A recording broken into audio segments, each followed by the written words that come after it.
16. A 16. A wonderful. Oh hey, what is your dexterity? You and Jaskier are matched up, which makes sense. +1. +1. +1. Okay, so you're gonna be going between Jaskier and Karhalle. Okay, amazing. So Zimmit, as you stumble towards following after Karhalle, who seemed to just dip out immediately as she just kind of what parting words would you have given them? Like real quick parting words, because you were like, oh, I gotta get out of here, Konari's in trouble, and they're probably not gonna be of help. I think it was, she had a distant look for a second. A little bit of panic crossed her face, and she said, oh no. You wait here. Don't move. And then turned into a horse and galloped off. Amazing. Amazing.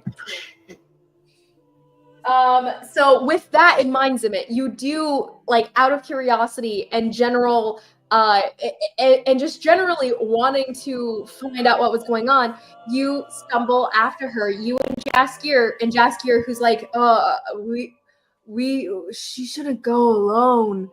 We should go. We should go.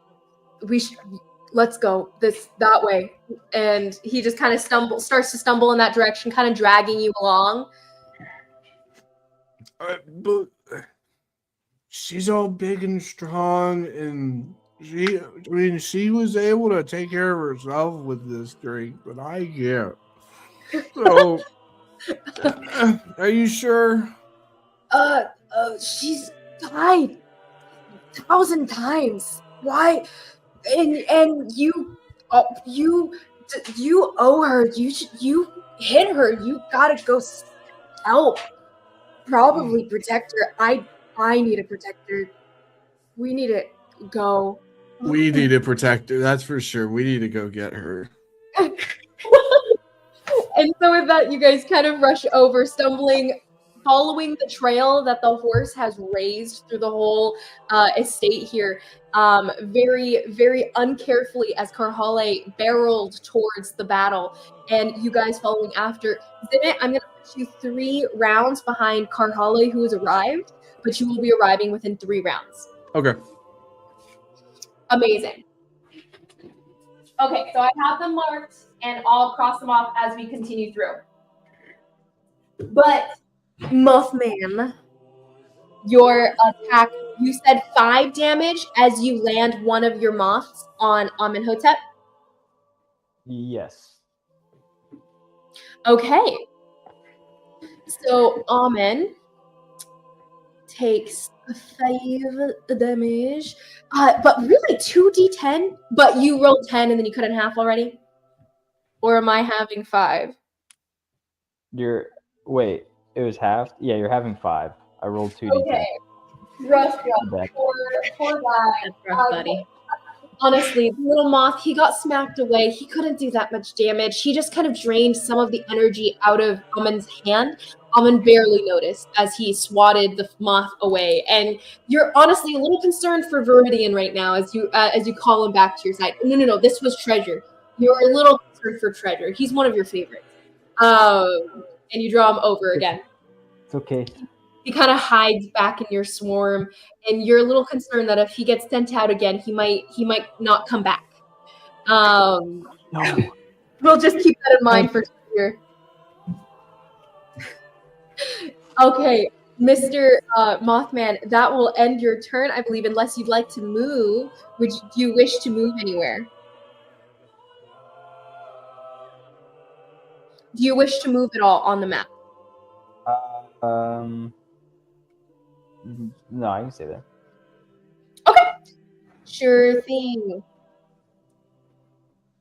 Okay, so then next in the lineup, we are back at the top of the round, and Jenyet has just tore his way through the entire maze, burst into the tent, and jumped into Konari's space to block her from a majority of the attackers that are presently preying upon her, or at least attempting to. She's been holding them off well enough, to be honest, and he's less concerned as he looks you up and down and sees that you're not that damaged.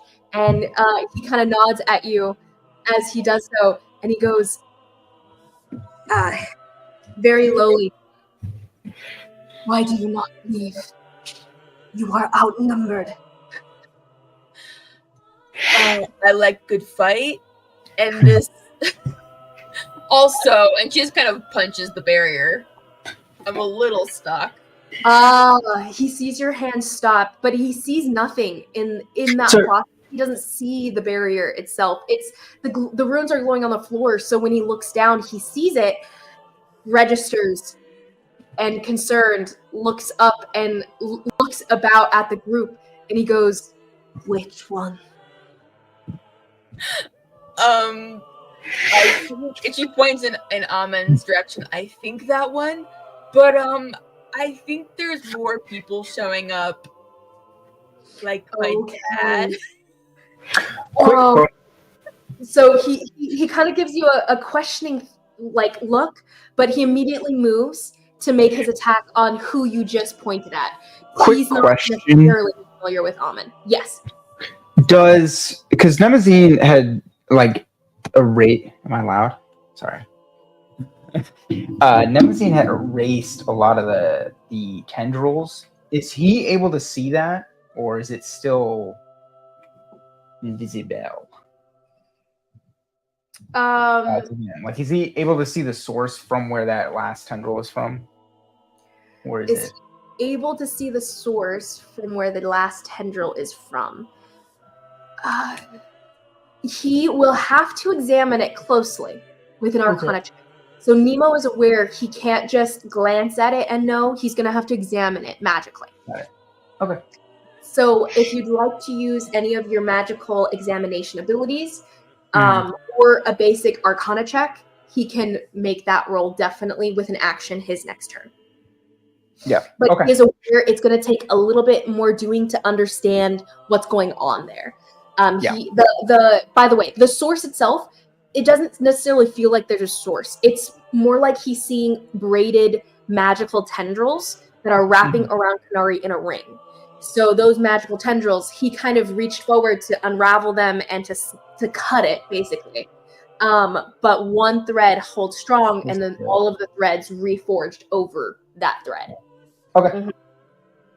And so with that, Konari, go ahead and give me a wisdom saving throw for Jenyen as he enters the barrage of telepathic buzzing and this mental hindrance that he feels. And you can hear him kind of like roughly like grunt a little bit as it starts to overtake his mind, and he's trying to shake it off. Oh, so he's not like me. There's not a lot of wisdom there, baby. He already has a history of being dominated. Stop it. Stop it. Or Jenyen. Stop it. Jenyen. Nathan, you stop it. You leave him alone. He rolled a natural 18 though, so that's pretty good. So that I think is pretty good. I think it's just 18. An 18 is very good, and he shakes it off.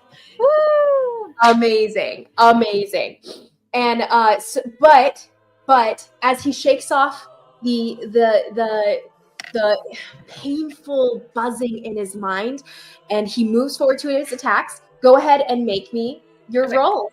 Okay. By the way, he does have someone restrained in one of his chains currently. So he has one of the Terror 7, restrained currently. Okay, cool. So he's going to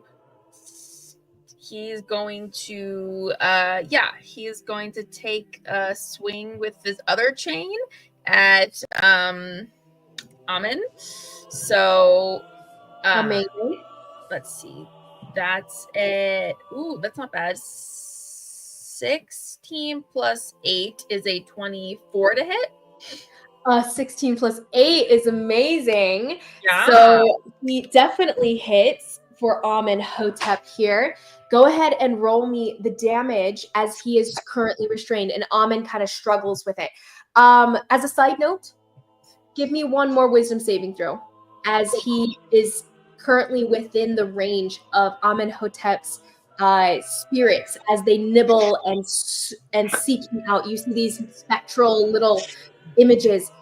You don't see them. The rest of them see them. And Mnemo, they are actually vaguely familiar and reflective of the form that Ty took in the astral plane as you guys were in the in the core scape.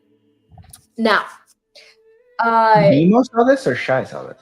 what was his wisdom saving throw? That's an 8. An 8. Unfortunately, he takes the full damage, but go ahead and continue rolling your damage for your attack. Okay. So he deals 10 points of damage, slashing damage to him, and he is restrained. And then he'll go ahead and make 2 more claw attacks at him. So Amazing. That's He's going to roll a concentration check, okay. which he passes. Okay. Roll. That's a 26 to hit. I'm just gonna roll the other one to see if it hits. Okay. That's only a 15 to hit. I'm not sure if that one hits. Only a 15 to hit? Yeah. That one does not hit. No, it does not. All right. So he gets 1d8. Ooh. Throwing things. That is 7 plus 4. That's 11 more points of damage. Okay.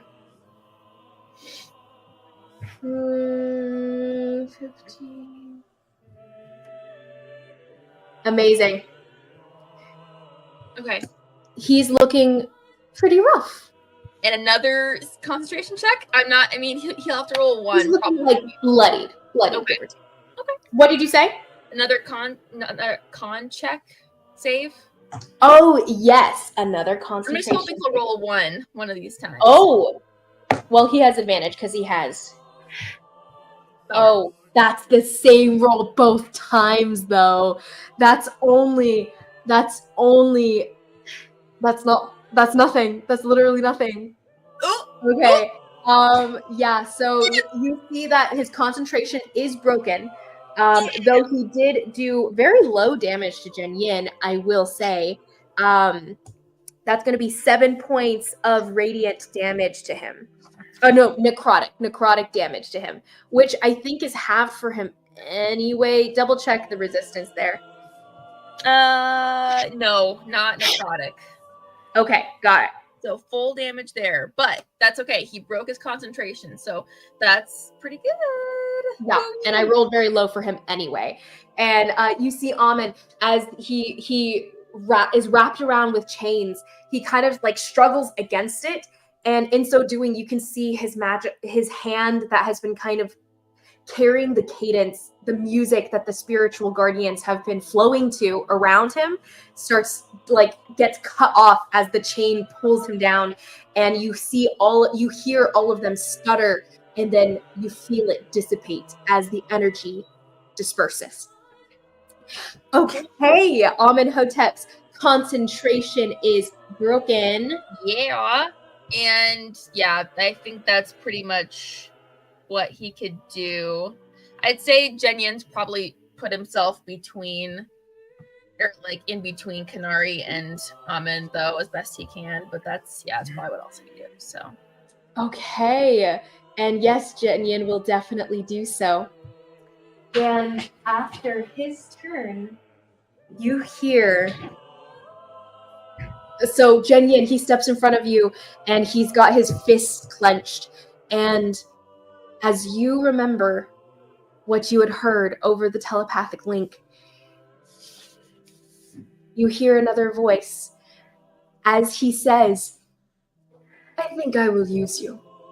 Come forward." And he beckons outdoors. You can't see this, but Karhalle can, as she's bounding into the clearing here within the hedge maze, bursting through the hedges. into this area where the tent is, she sees this rip in time and space, and all she sees is darkness on the other side as this seam splits itself. And these the small body slips out of Konotash Koe, which she recognizes initially. Him in full garb, he looks better than he did actually when you guys first met him. He looks well dressed, cleaned up, but roll me perception check, Karhalle, who's outside and can see this correctly. As you are bursting through here. 19. 19 is for the barbarian, guys.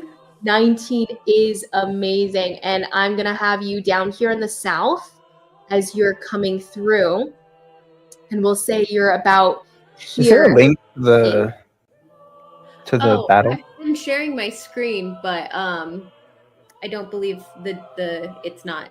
I can't. Oh, share it. it's the same link as last time. So if you just go to the last one, but I can resend it too. Here, let me reschedule into the schedule chat. There we go. Dan, if you want it, I put it in the private chat. Okay, amazing. Oh no. Let's put that back.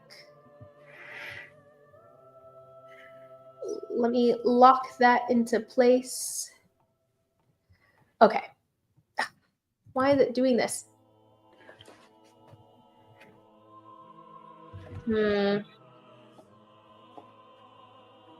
Okay, it does not matter. I unlocked things and now I hate myself. Okay. Karhalle, what was your perception check as you ride into this space? 19. 19. Unless the horse's perception is higher, which actually it Is, might. you would be using yours anyway. And the horse's is definitely not higher than yours. It's just the same. Yeah, nice. But as you burst through and you see Konotash slipping out of this seam, tearing in time and space, and then you see these two giant hands cracked and riddled with black as they tear this seam wider and wider and wider until this gigantic bicep, this gigantic shoulder can push itself through, pulling this whole body through the slit between planes. And Konotash himself, as he steps down and he lights upon the ground coming through this tear, he seems to be in the process of casting magic, swirling as he reaches towards the tent. And Konari, you can hear in the telepathic link the voice saying,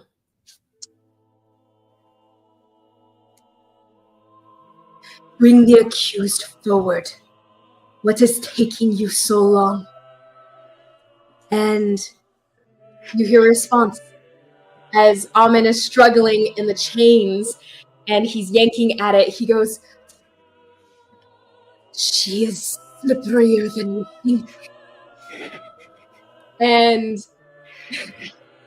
with that, he, holding his hand back, beckoning forth, having said, "Come," he also says, "I'd like you to subdue anyone I point at." And he casts his eyes about the clearing, kind of aimlessly. He, Karhalle, roll me an insight check as he looks, and all he sees is, he's gonna roll a perception check to see if he sees you. Per the horse? He wants her to subdue a horse? He looks about, and well, the thing is that he has a very high, baseline insight, so he knows she's not a horse just seeing her. But with this he also notices you, sees what you are. I don't think he recognizes you necessarily. All he knows is that that is not necessarily just a creature. That's something more. And so he points. You see him point directly at his own night terror that's standing in front of him with his hands wow, I can't speak. His hands out, palm up in supplication almost, and his head kind of bowed towards Konotash Koe as he steps out. And as Konotash lowers a hand pointing at him, he actually sees you stumbling into the clearing behind him, and he cocks his head and his dark eyes darken further, and he points at you in that moment. Like that, you see this large bicep, this large body pulling itself up and out of this hole in reality.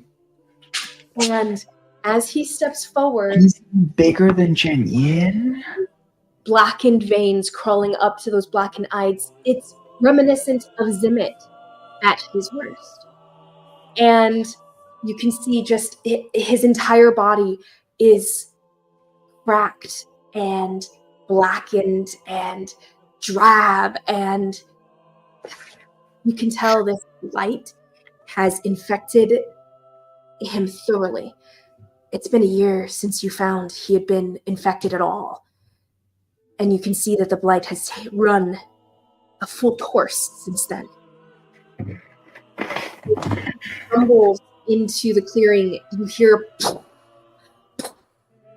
on the ground within the gravel here. And his black, senseless eyes look towards you. And his face is dead. There's no smile that you recognize. There's no gaiety that you're familiar with upon Trigg's face here. All you see is his form. There doesn't seem to be any of him in the face that you see here. And then he starts to charge you. So as he runs... You had me roll a 16. You had me roll for insight? I got a 16. The 16 was to understand that there is nothing of Trigg there. You can't sense or see anything on his face that reflects your friend's personality or even implies to you that he is currently thinking at all. That's what you register. This is great, guys. I'm so excited. So he charges you and he overtakes you very quickly. He boom, boom, boom, boom, towards you, and yeah, he comes towards you and makes an attack roll on you as the horse. That's a really high roll, just baseline. Oh, my horse AC is 12. Okay, your horse AC is 12. As he gets closer to you, roll me a Constitution saving throw. Constitution saving throw. And what was your question? Sorry, what was your comment? You said your AC is 15? Yes, my horse AC. I was commenting the horse AC is 12. Ooh, thank you. I forget that changes. Okay, so as he rushes towards you, you see the ground as he pounds into it, the grass and the gravel and the weeds and the hedges around him start to die. They gray, and the creeping grayness spreads out around it, and as he gets close enough to you, you feel your breath taken away. What is your Constitution saving throw? I got a natural 1. So 8. Roll me a d20, just a straight d20, and if you get a natural 1, you are blighted. If not, you are only drained of life in this moment. Okay. 17.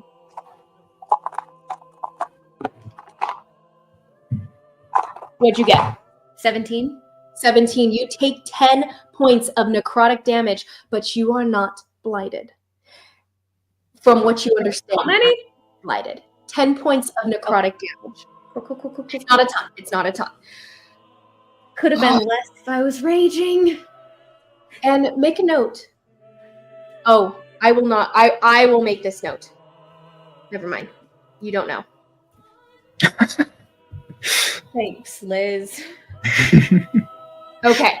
So he makes that attack upon you as he runs towards you. And as he slams into you and definitely hits with a natural 16, which means 1,000 to hit, he slams into you, and that's going to be a lot of damage. So, as he slams into you, you feel your breath taken away. And as he slams into you, you in your horse's body slams into the ground next to him. You are now prone, but also you take a lot of damage. So let's roll this. Yay. Oh, I forgot that took my horse damage first. Okay. Okay. So you take, where's my, okay, 12 points of bludgeoning damage as he slams into you. And then you take on top of that 6 points of necrotic damage. I'm no longer a horse. Okay. Safe to say. Slams into you and brings you to the ground, and you turn back into Karhalle. You are now underneath your friend Trigg. His large body. This is not actually unfamiliar to you because you guys wrestle back in the tribes. This is a repeat. This is deja vu for you, actually being taken down in this way. Except he's not smiling, he's not laughing, and there's nothing of him in his eyes. He's going to make another attack on you. As he gets back up onto his elbows and onto his knees, and he's hovering over you, he slams his elbow downwards into you. And as he does so,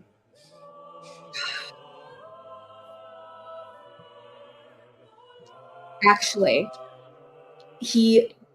as he slams down into you, you can see that his elbow, as it's coming down to make contact, it blackens all the way over. And as it slams into you, you are aware that this is far more dangerous of an attack than just him slamming into you in the first place. So he's going to roll to hit. Oh, that's the same roll as before. That's 30. He definitely hits. As you're looking up at this very familiar shape above you, and still kind of grasping with the fact that it's empty, this husk of your friend here. He hits you, slams into the side of your face, and you can hear the ting-ting-ting of crystals as they are broken across your face, and they slam into the gravel next to you. And that's going to be... Go ahead and roll me another Constitution saving throw.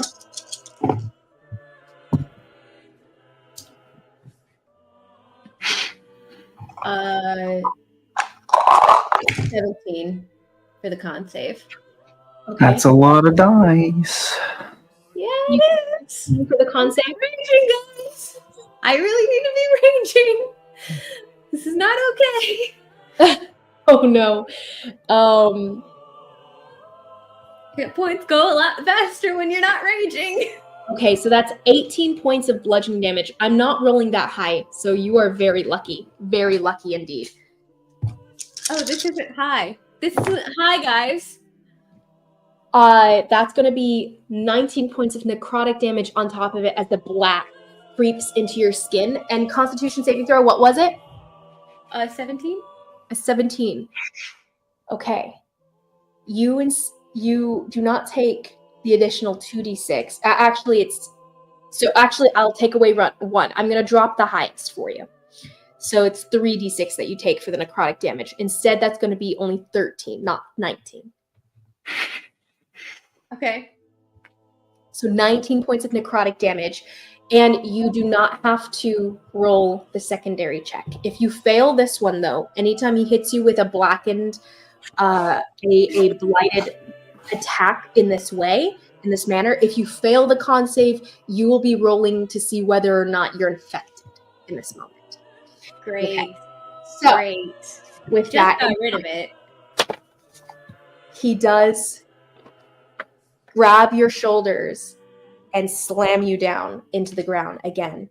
So it feels very rough and almost savage. It seems mindless, the savagery here. He's not trying to decide anything. He's not trying to strategize the best way to wrestle you to the ground like he would normally in a wrestling match like you're familiar with. This is just him going and attacking and trying to kill whatever he can get his hands on in this moment. That's going to be another attack roll against you, and the same exact roll. I rolled a 16 3 times, guys. 16 3 times on the same dice that I'm picking up and rolling again.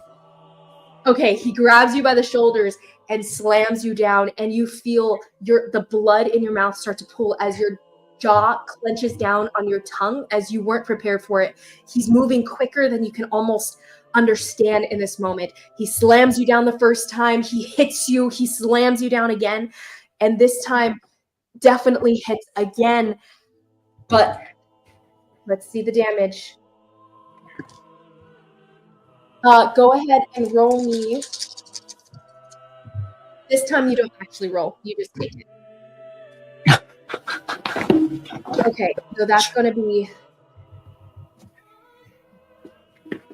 27 points of bludgeoning damage. That's casual work for Karhalle. Sorry, If correction. I was raging, Yeah, bro, you got like 150 health points. You're good. not It's anymore. 25. It's 25 points of bludgeoning. 4 more of necrotic. As just the touch of him is necrotic in of itself. Do you play Mercer rules with necrotic damage? No. Below half. With that- you'll have 100, huh? That will end his turn. This is bad. 57 is what I've got left, guys. 57.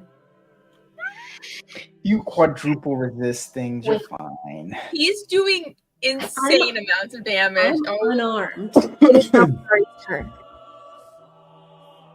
Who? Konari's turn. Mine? Turn. Yes. And Mnemo, you are on deck. Mnemo, you are not aware, I don't think, of what's happening outside the tent yet. Konari is aware because she hears it happening in the telepathic link. Oh goodness. Oh, I Top don't of like. the round. Shy is right there. I was like, duh. Mnemo, you are on deck. Okay. Konari's a little far away. I guess I'm gonna keep hitting Amen since he's right here, I suppose. And he's almost dead, so. Yeah, we're gonna hit him again. So, oh my gosh, I'm so nervous, guys. This is really not good. Okay, so we're just gonna hit him with my staff because that's what I can reach him with. That's a dirty 20 to hit. Okay, you attack Amen, and Amen, as he looks at you, I'm gonna roll for him. Okay, so he looks at you and he goes, "Your friend, no," he says, "Your friend needs to," and he says it in the telepathic link, and he separates the link from the larger group of people here, and he's saying this directly to you, and you feel silence almost as his voice is speaking to you because there's no other buzzing sounds happening. He goes, "Your friend needs to. He needs to." And then you hear another voice overlying his, and this booming sound of You traitor. And Amen stumbles through the rest of what he's saying here. And he goes, your friend needs a soul. He needs a soul to break it. He needs a soul to break it. And as he's saying that, Konari, you can see his body as an energy of black shoots through the tent flap, coming for him. And I'm going to roll for him to see if he can dodge it. He sees it out of his eye. Nemo has 2 souls now, so Dexterity saving throw for Amen. am I imagining things? Didn't someone like force a soul into Nemo? And he cannot. No. So, you go ahead and decide what your turn is, but you see him struck by this blackened bolt of energy as you rush forward to make your attack on him, but before you can even hit, you see this happening. And if I can pull up the damage. If I can pull it. She's got a calculator out. The calculator's out. I'm actually just going to roll it because I do have the D6s here. That's a lot of D6s. Dangerous with the D6s. You're muted, Konari. Oh, that's more than a fireball. And one more. I feel like Isabel's computer. One more. Ooh, buddy. He takes 42 points of damage. And plus 40. So he takes 82 points of damage. Oh, that's a little. I forgot that there was the plus 40. And you see, as the black overtakes his body, he immediately disintegrates. And he is ash on the floor in front of you.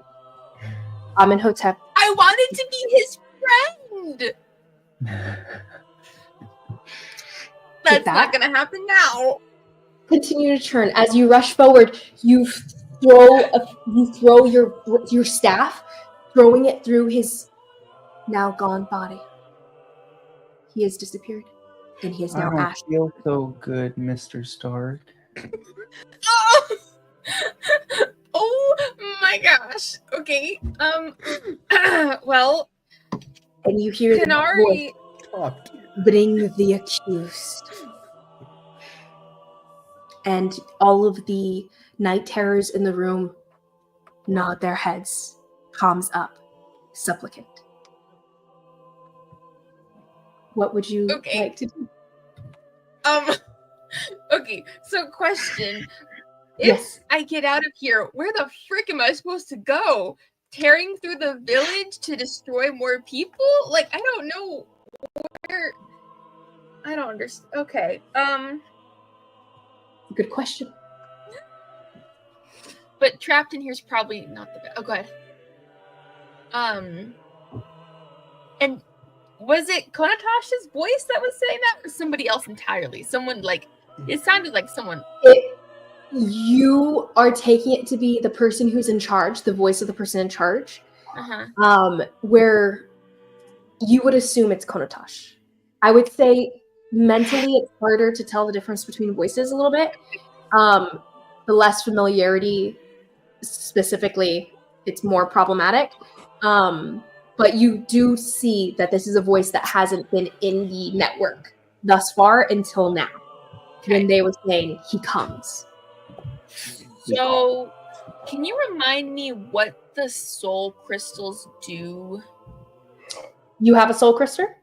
I do. Okay. So, when someone dies nearby, their soul is immediately absorbed into it. Which means Amenhotep, I believe, is the first person who's died. Konari, within just 50 of you recently. scoop up some of the ashes and pour You've them had into it for a long time, actually. I will say, when you pull it out, it is currently glowing. You've had it for a long time. I would say you caught someone else's soul. Yeah. More like so time. When you snap it, it regenerates your whole body. It is as though you had a long rest. But it could get me out of here. But I also could use Or it to... remembering that it also, a soul was tagging along with you.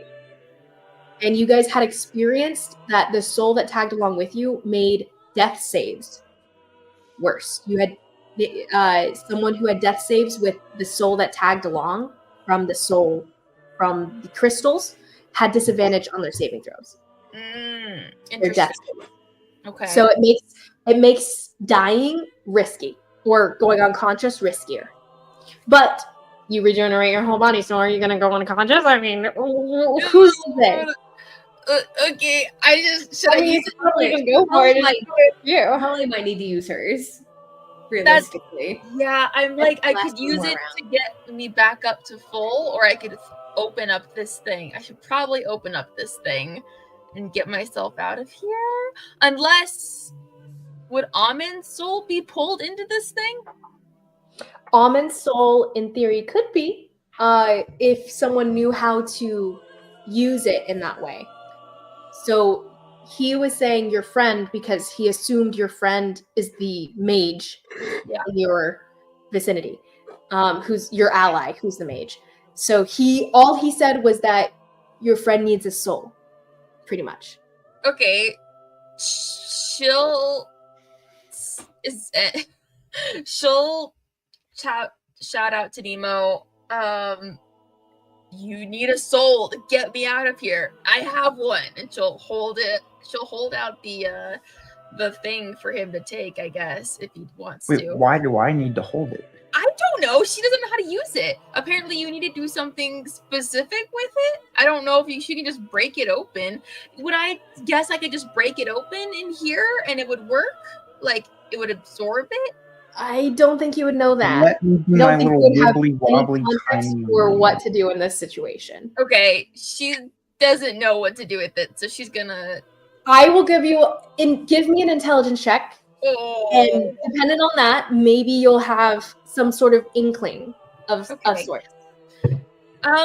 Well, that's 15. That's not too bad. 15? That's not too bad. I would say you get some sort of inkling, to which I would say your mind, it's not a super helpful inkling, but your mind is cast back to the concept of Xianwei's journals.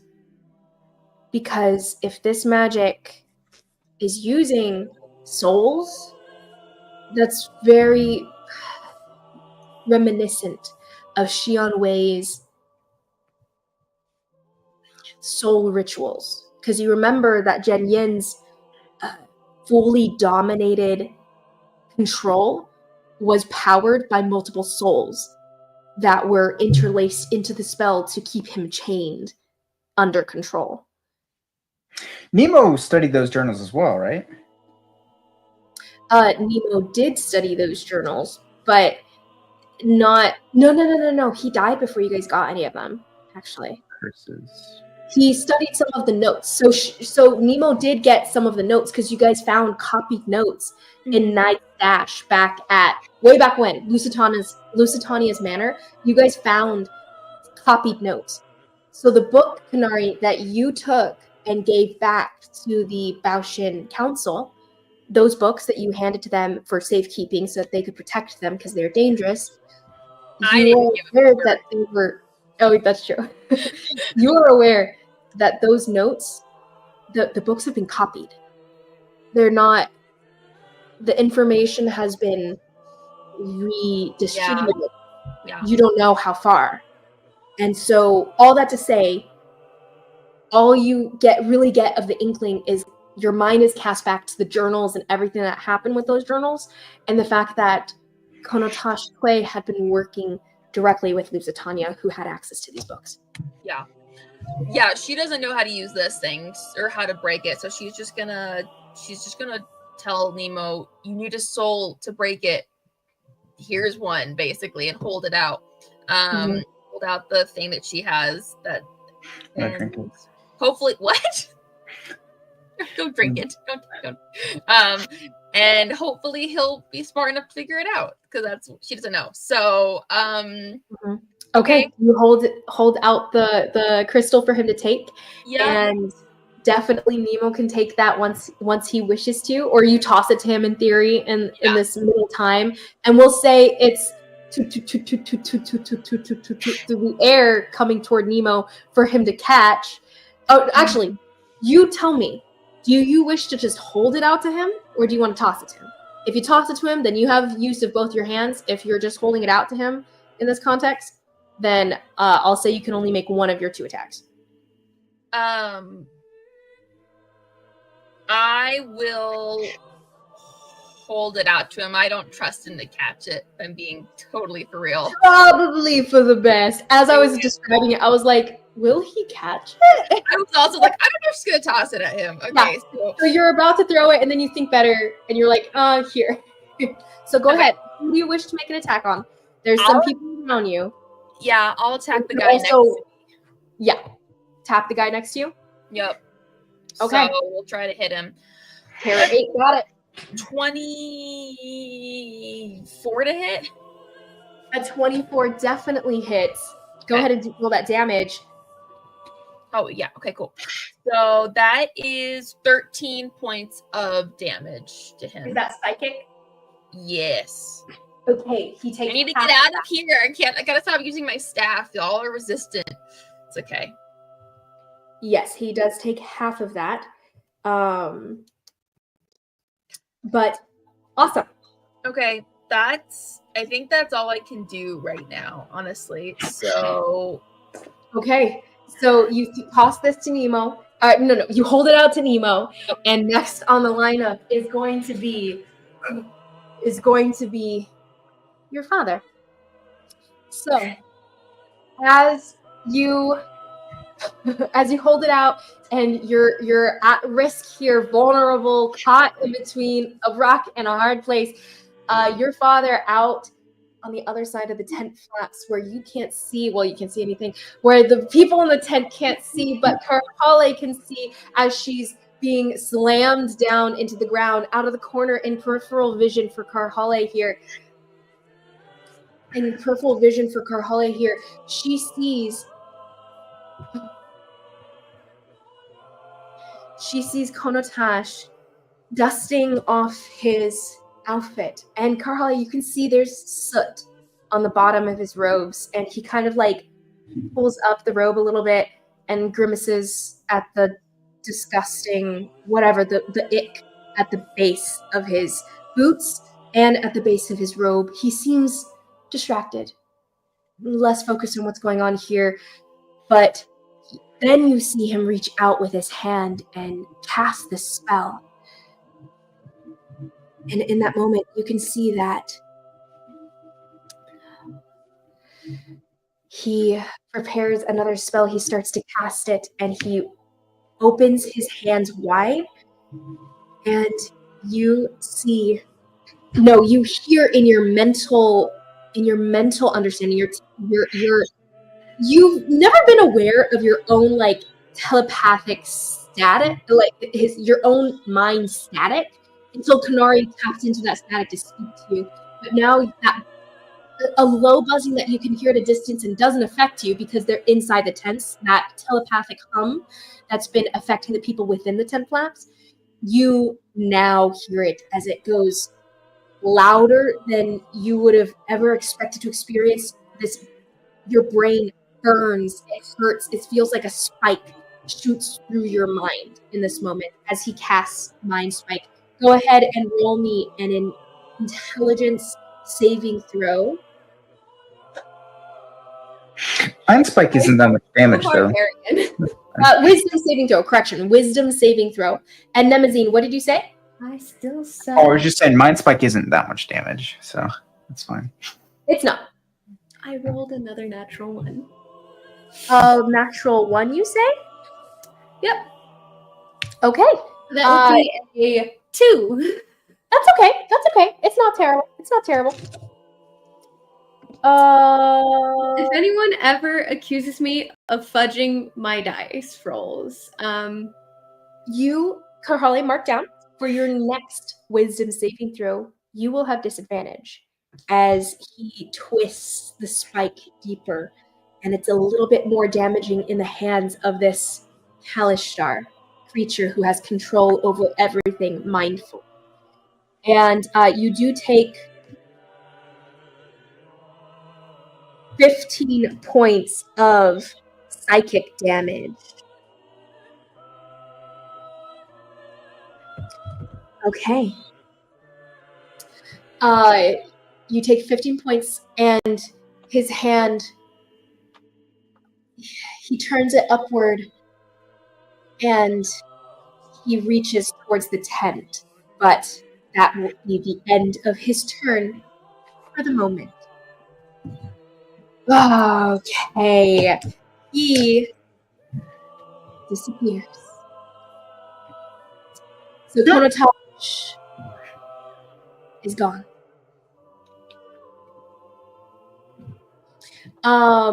You're not sure what happens to him. He just seems to, like, you blink and he's gone.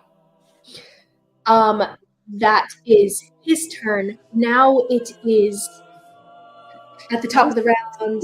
Konotash out there? Who is currently dead. I cross him off. Mnemo. What happened to me? Oh.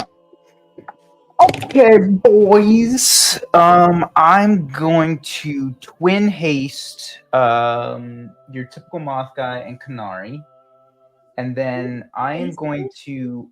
Hopefully, I'm able to observe or take some note of the amount of the spell, the effect it has on, or whatever it is that has the effect on Konari. My attempt to disable it and the recoil, as well as the vial. And okay, sorry. So you restate what you're saying. Are you talking about the shard when you say vial? Sorry, yeah, shard. The crystal? It doesn't matter what you refer to. I was just clarifying. Mm-hmm. Okay, so go ahead. You sorry, what do you wish to roll? I missed the beginning. Am I able to extrapolate anything, being that how I disabled whatever I did, as well as the effects on Konari, as well as the little thing? Yes. You can either use your action to roll me an Arcana check now, and it'll be at a lower DC, or you can try to do it quickly, like let your mind run so fast and not use your action. Which one would you prefer? You want to use your action? I've already used my action. For this turn? Yeah. So when? I can't. I twin hasted Moth Guy and Konari. Oh, just now. I missed it. Okay, twin hasted Mothman and Konari. Amazing. Okay, so they'll have double actions. And okay. So with that in mind, then, go ahead and roll me an Arcana check. It will be at a higher DC because you're just trying to quickly let your mind connect the dots without thinking too long about it. I'm gonna not take this one at disadvantage because I am I think this is enough adjacent to study. Like, this was almost forcibly learned upon me, rather than my own study. So if you're fine with it, I would not take disadvantage on this.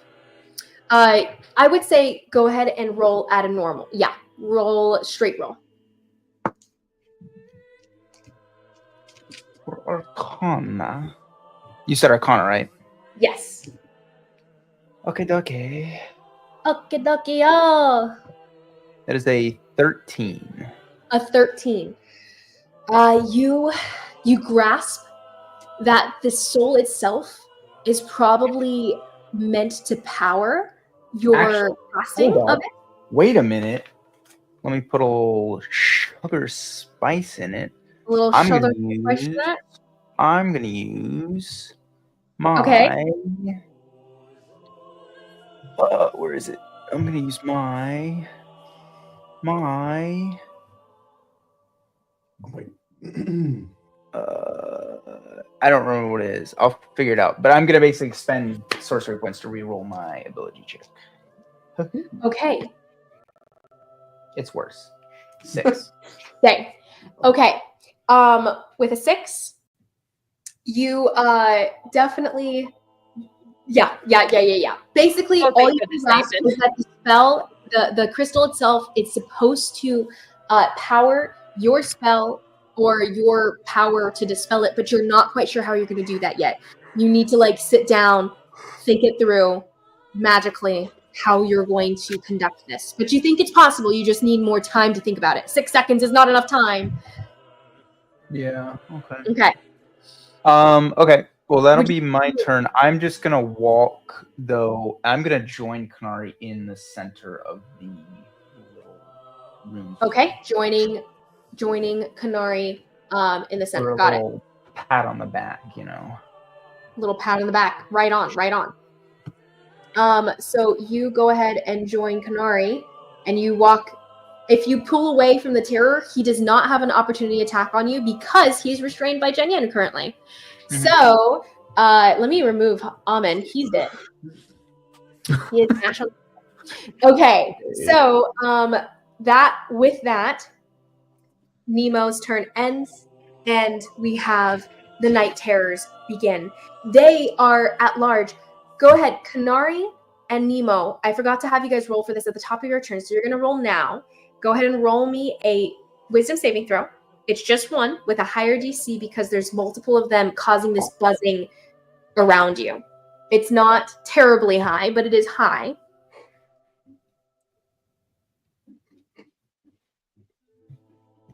19. Good. You're solid. You shake it off again. It is not affecting you. 3. Oh, It's okay. It's okay. This is merely 1d10. But you do have disadvantage on your next attack roll. So write disadvantage for your next attack roll. Just one. Okay. And with that, they're going to make their attacks. So they go ahead and cast Dissonant Whispers. We'll go ahead and say one of them. Yeah, it's gonna cast. Wow, they're all wisdom saving throws. But yeah, Dissonant Whispers on both you, Konari, and Nemazine. That's 2 castings of it. Go ahead and roll me wisdom saving throws again.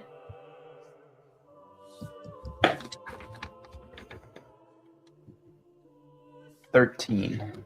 You hear the telepathic murmuring in the back of your head, louder in this moment. Nemazine, you get a 15. You pass. You shake it off this time. And even though the whispers were telling you, run away, you do not. Konari, what is your wisdom save? 19. 19. Okay. With a 19, you definitely shake it off. No effect. You do not run away. But you guys both do take damage, but half damage. So you're both going to take, 5 points of psychic damage. Okay. Ooh, okay. All right. Psychic cut in half for Miss Konari, rounded down. Okay. So that's going to be those 2 turns. And the other 5 within are going to make physical attacks on dispersed with. They're going to make their physical attacks on Konari, not Mnemo. They're not focusing on Mnemo now. They're just making their attacks on Konari. So I'm going to say 2 of them. One of them take the help action to try to distract Konari and to try to give help to his comrades. So we'll only be making 4 attacks on you at a straight roll because it was at disadvantage. So 4 straight rolls.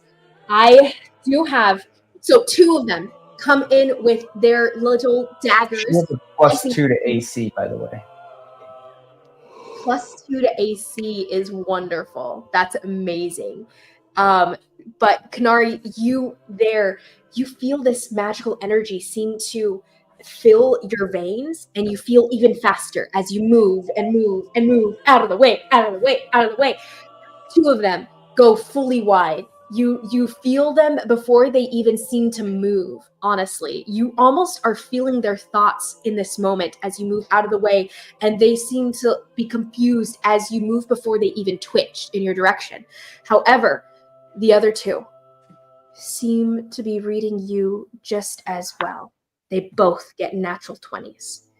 And both of them, when you move faster than the other two were even thinking to move, you almost move directly into the other's attacks.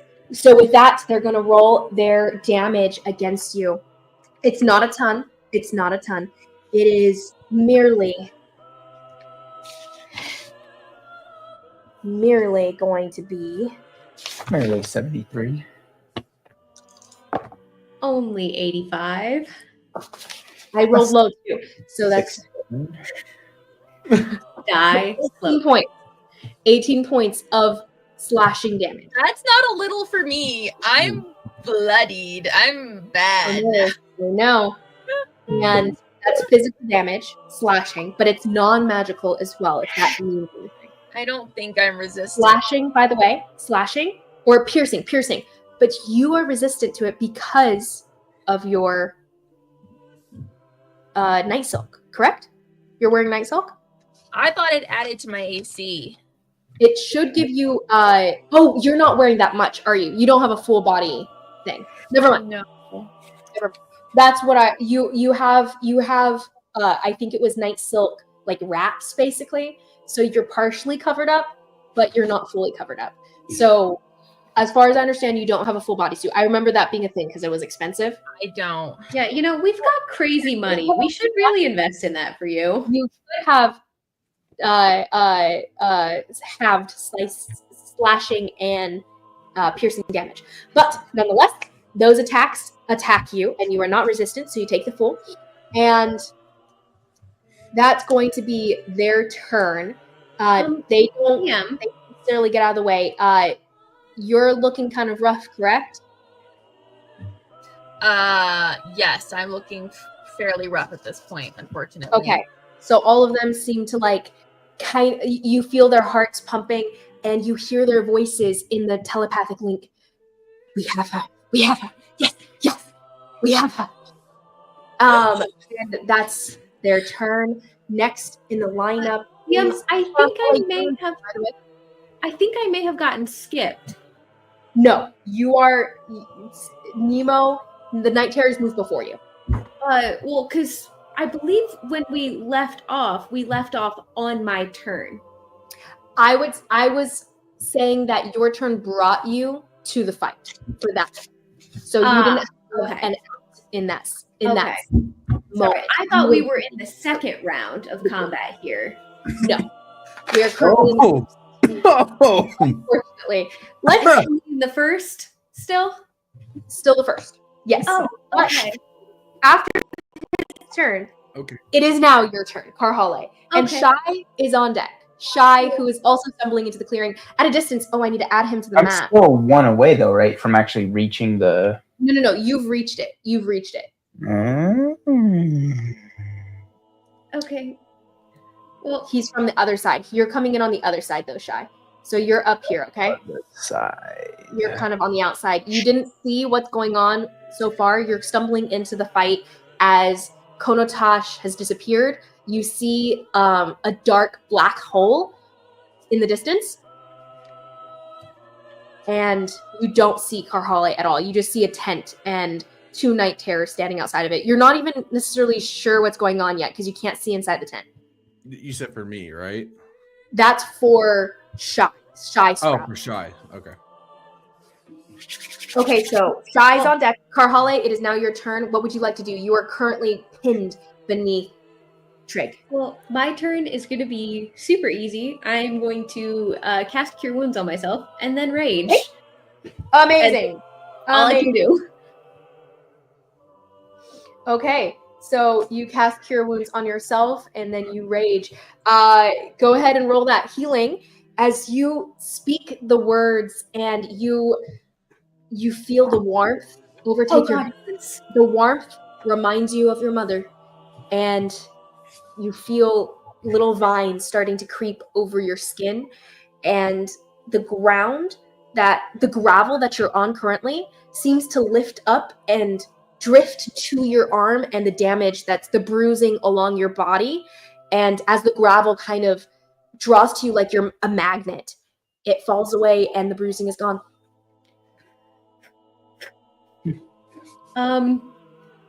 Can I see any of my allies at this point?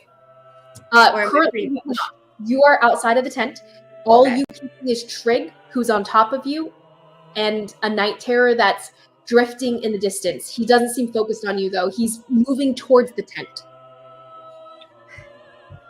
Okay. I think in that case, if it's just the two of us here, I guess I'll just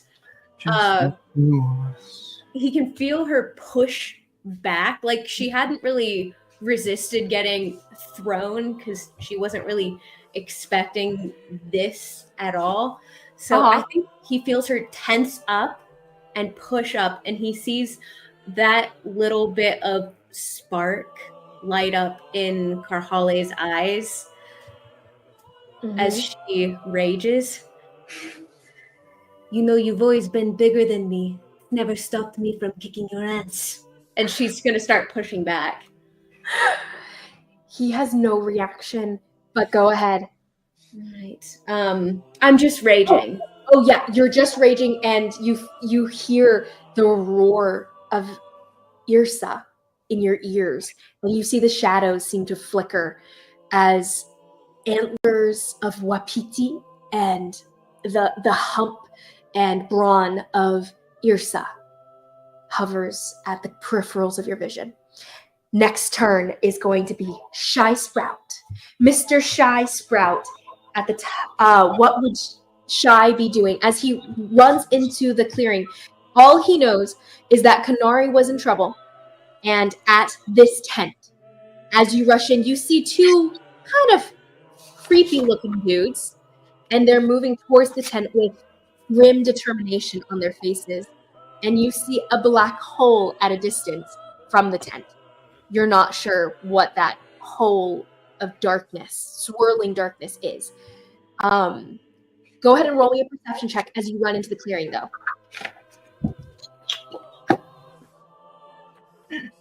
Oh, not 20. That is a 24. 24, amazing. With a 24, you rush into the clearing and you immediately hear the sounds of grunts, pain, struggles. You hear Konari's voice speaking to Mnemo and saying, "You need a soul to break it. I don't know." As she's passing the crystal over, and you hear this low hum in your mind as you're getting closer. It is not loud enough to do you damage yet. As you get closer, it might. But you know that the fight is going on in the tent based on what you're hearing. In his mind, he's thinking, wow, this definitely sounds like a place Konari would be, but the grunting and groaning, I don't know if Nemazine normally places these places. You also hear Karhalle on the other side saying this to Trigg, as she says, "I could always beat you. I could always kick your ass." Real one-liner right there. By the way, Mothman is on deck. This is like the backside of the circus where you don't allow the kids to go. I am going to... By the way, Daniel, go ahead and roll your dice ahead of time for your turn. Your D6 and then the D100s to follow. Okay. Let me... Does he wish to run inside? I don't hear, or I don't see Karhalle, right? She's on the other side? Right. Karhalle is on the other side. No, she is covered by the tent. The tent is between you and her, but you can hear her on the other side. Is Shy the little ferret? He is. Nathan has yet to send me a good... I think that's perfect for Shy. All Nathan has sent me so far is like a Minecraft version of Shy, and I'm not using that, Nathan. It's not a Minecraft. That was my soul person. Oh yeah. Okay, then that's all I have. Your soul version. Fair enough. I will. Do you wish to run? Where are you going? Where are you going? Tell me. Because the opening is on the opposite side, then, right? It is, but you could rip through the tent. It's just a tent. Yeah, but I don't want to ruin this guy's tent. I guess I will just run. Mothman appreciates. Run to the other side, I guess. Okay, so you dash around Go ahead. I'll move you. How much movement do you have? I have 40. 40? Okay, so we'll say it does take your whole action, your dash action to get to the other side, but you do see Karhalle as you come across. Do you wish to run around the terror or into the terror? You're not, he's moving towards the tent opening himself, kind of at the same time. Yeah, I'll run past him. Okay, yeah, so you run past him. I will say, I don't think he's gonna attack you because he's not gonna like realize that you're a problem right now. He's of the mind that you're just a random citizen. We're gonna brush shoulders. You know, Shy is everyone's problem. Shy's gonna apologize for running into his shoulder and keep running through. And he just kind of looks at you and continues on his determination path. You run over to Karhalle, who is presently pinned down by a gigantic Goliath with blackened veins and blackened eyes, and his whole body seems to be a shade darker and paler than it should be. Oh, Cuzzo, you don't look too good. He does not answer. He's presently growling as Karhalle, you see the shadows start to flicker, and Karhalle, like her eyes starting to kind of have this haze of green as it glows as she rages. Karhalle, is this one of these situations where you're like, I'm big and strong and mighty and I can handle this myself and I don't need anybody else's help? Or do you think you should probably, I mean, I can just stand and watch and like, I'll shoot No, he's killing me. Oh, okay. Don't kill him though. This as blood sprays out of her mouth. So I've used my action then. You have, but you do have your bonus action if you'd like to use that, or you can use your fighter ability and surge. Yeah, I don't really have a bonus action. Well, like I said, you may surge if you wish to. I or have wait. bonus action. Would it be an attack? So grappling would be an action, right? It would be. Unless for me. And then helping would be a bonus or a action as well. Yes, sir.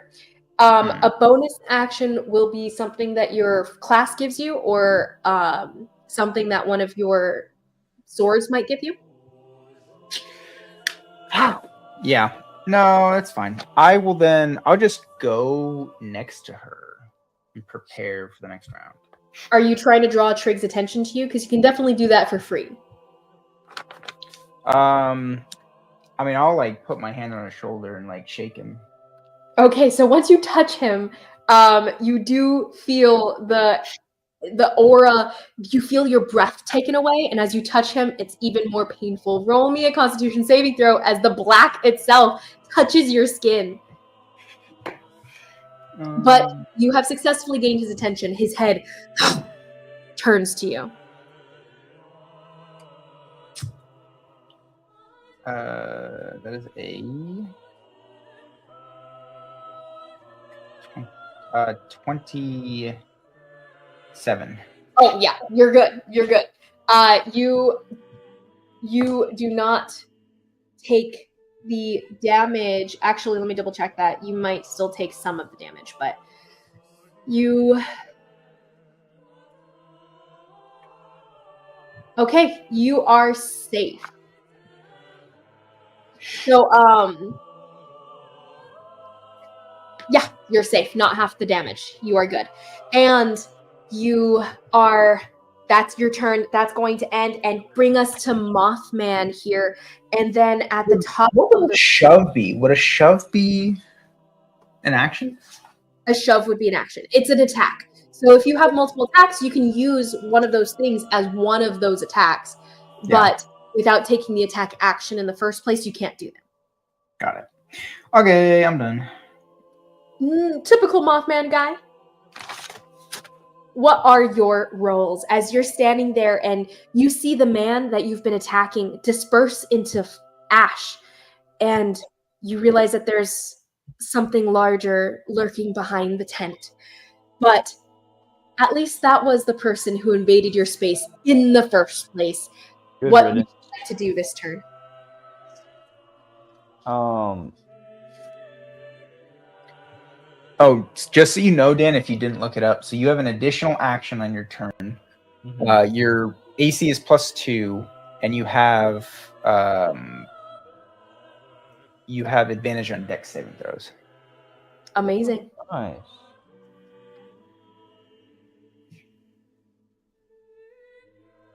Oh, and your speed is doubled as well. I know I was missing something. Oh, I need that. Not that it would help much here, but Okay, Mr. Daniel, what are the rolls that you made, and do you wish to use them? Yes. So for the first action, I rolled 2 Maws, 13 and 70. Okay, amazing. You said 70, and what was the other number? 13 and 70. 13 and 70. And you only rolled for a 2? I rolled the next action as well. Got it. You want me to give you those numbers? Yeah, go ahead and give me those as well. We'll do them all at once. All right. 9, 65, 93, 70, Oh my goodness. and 4. Yeah, I rolled And 5 Maws. That one. Okay. Crazy. So go ahead and choose someone you wish to send the broken tower at, and he's going to basically like shove them into the ground powerfully, like a boulder slamming into them, like a tower falling down on them. Would you like to attack one of the creatures, one of the night terrors around you? Yeah, probably do Terror 3 since it's right next to me. Got it. Okay, so Terror 3, you're gonna slam damage into here. He's gonna roll a dexterity saving throw. What is your saving throw DC?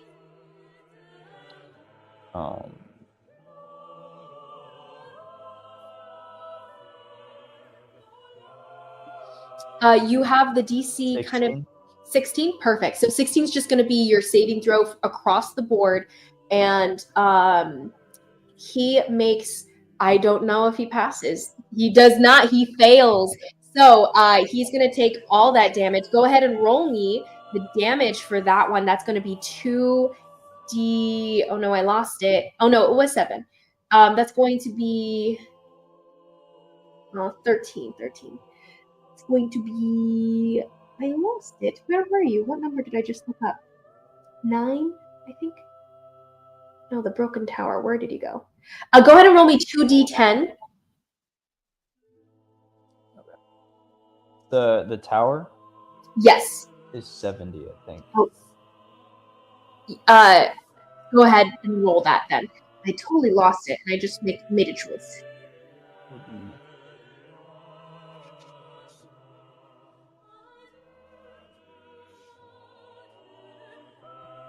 Okay.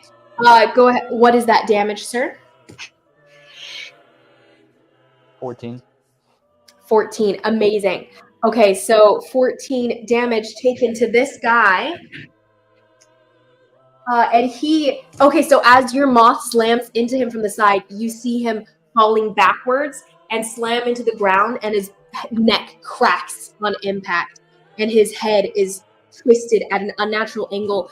He stays down. Good Well job, done. everyone. First set. It comes back. Woo! Next is going to be number 4, the Azure King. Moth guy. And you know that knowledge is power. You gain +2 to your AC until the start of your next turn. So go ahead and add a +2 as the Azure King lands on your shoulder, and you feel him whispering to you the next moves that people will make against you. He's a +4 now? He's a +4 now until the start of his next turn. An advantage on your next spell attack or save DC. So if it's a save DC, that's when you're rolling to save, and or when you make an attack on someone else. So 4 is just kind of up in you. Next is going to be the Bone King. And the Bone King, he has news of death, a final ending. So, as you send Death's Whisper to someone, who do you choose of the little creature, of the night terrors around you? Which one do you want to send him to?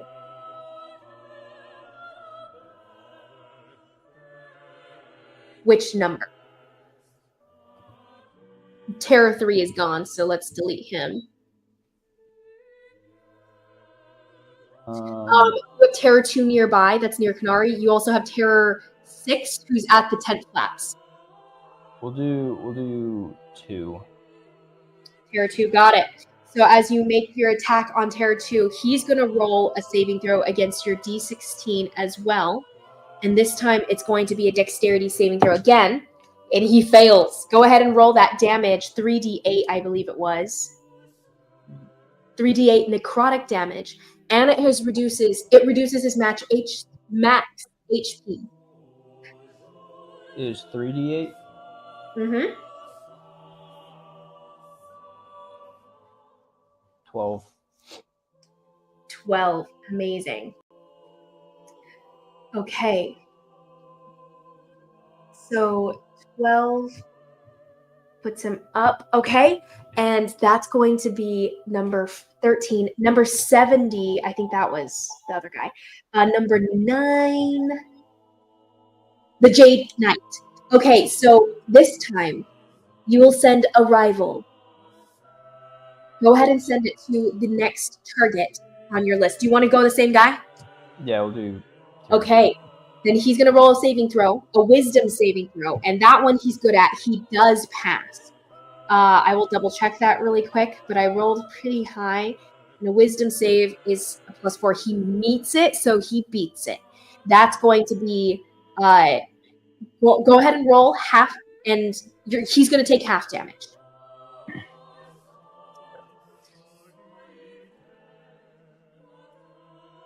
Was 9? A 9? Amazing. I don't think there's damage for that one. Oh, yeah, you're right. Must attack Mothman. Okay, so this would be prodding him into attacking you. But all then, he will be attacking you. And I'll mark that. Okay, so next is going to be 65. Roll into the higher numbers here. Okay. Imagine playing the moth guy and then being an artificer. Mothman, you're going to have an additional attack on this guy. So go ahead and make your attacks, because your second attack with haste is going to be your one attack. And this guy, the spear, gives you an additional one. So go ahead and make 2 attacks on number 2. On the Night Terror in front of you as you rush forward to him.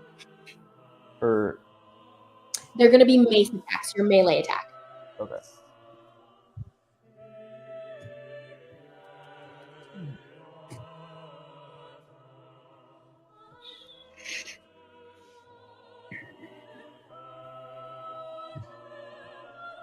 Uh, 9 to hit. A 9 to hit. Misses. Roll the second one. Wait, You rush 9? forward, little Mothman, as he swings his mace, but the Night Terror just kind of moves out of the way as he's staring at Konari and not focusing on the small Mothman to the side of him. What is your modifier to hit, Dan? +5. Rough roll. Okay, what's your second roll? 11. 11, rough. Okay, you swing again, and he doesn't even move that far this time. He just leans forward, and your mace slides past him. You haven't been in a battle for a long time, and you back off. Next is going to be the Broken Tower. So you draw your favorite moth right now. He's been doing some good damage for you. He flies over from the guy he just killed and flies over to land on the one you're attacking right now and missed in the first place. So he's going to roll this is the Broken Tower once again, and he's going to make a dexterity saving throw to try to dodge your moth as he sees it flying towards him, the one that just killed one of his comrades. And this time he does dodge, but go ahead and roll me 4d6 of bludgeoning damage, and he'll take half. He is not knocked prone, however, as the moth slams into him, and you can see, like, it seems to press against him so hard for such a small thing. I got 10. 10 points. Then he takes that 10 points of damage, and you see him slam into the ground. That was enough to do it. Wait, that wasn't halved. Again, when he slams to the ground, you see his skull, you hear a crack, and you can see blood spilling out of his skull as he slams into the ground. What did you say, by the way? That wasn't halved. That was the straight roll. Oh, that was a straight roll. Okay, he's still up then. I just lost him. I'll put it back. Okay, so he's still up, but he falls to the ground, and he's looking really rough. One more little hit is going to do him in. Okay, that's your last 70, and 93 is the next one. 93 is the last. And this is your moth called Faye. Go ahead and send him toward number 2, who just needs a little bit left. And he always gives nightmares to those he lands on. And you send him towards the Night Terror, who should be familiar with nightmares. So we'll see if he even is affected by these nightmares. That's going to be a 14. He is affected. He fails. So go ahead and roll me 2d10 psychic damage. And you may roll a d4 for a random condition. It was 2d10? 2d10. I got 3. 3? Dang, what are these rolls, man? Oh, he is barely hanging on. He is barely hanging on. Okay, that's going to be 1d4. Go ahead and roll me a d4. 3. 3 points. And, sorry. He is now incapacitated. Even though he doesn't go fully unconscious, he slams into the ground, and he is shivering, and his eyes go completely black as he starts to dream the nightmares that the moth has given him.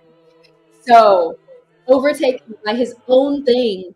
So Terror 2 is now incapacitated.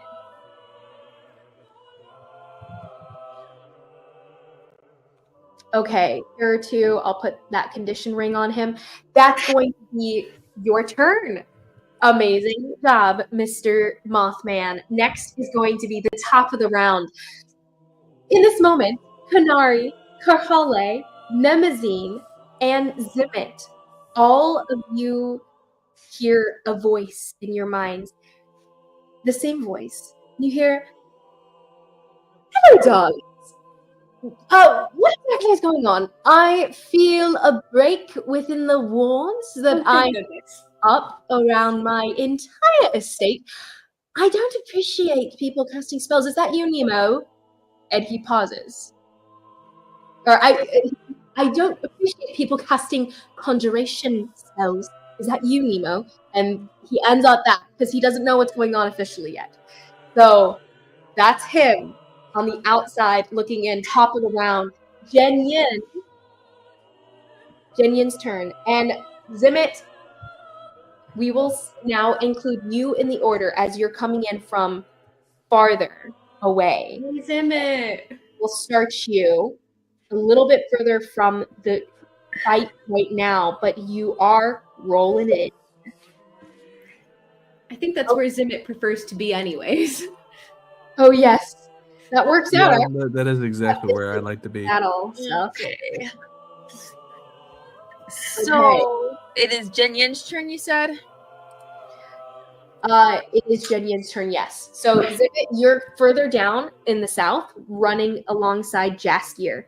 And it is Jen Yin's turn. Miss Konari, as he is currently holding on to one of the night terrors that is still alive, you see him kind of look askance, and he kind of grumbles in what you know to be anxiety, actually, as Amenhotep is disintegrated next to him, as he was just about to make his attack, and you hear the chains clink, clink, clink, on the gravel below you, and he just doesn't know what to do.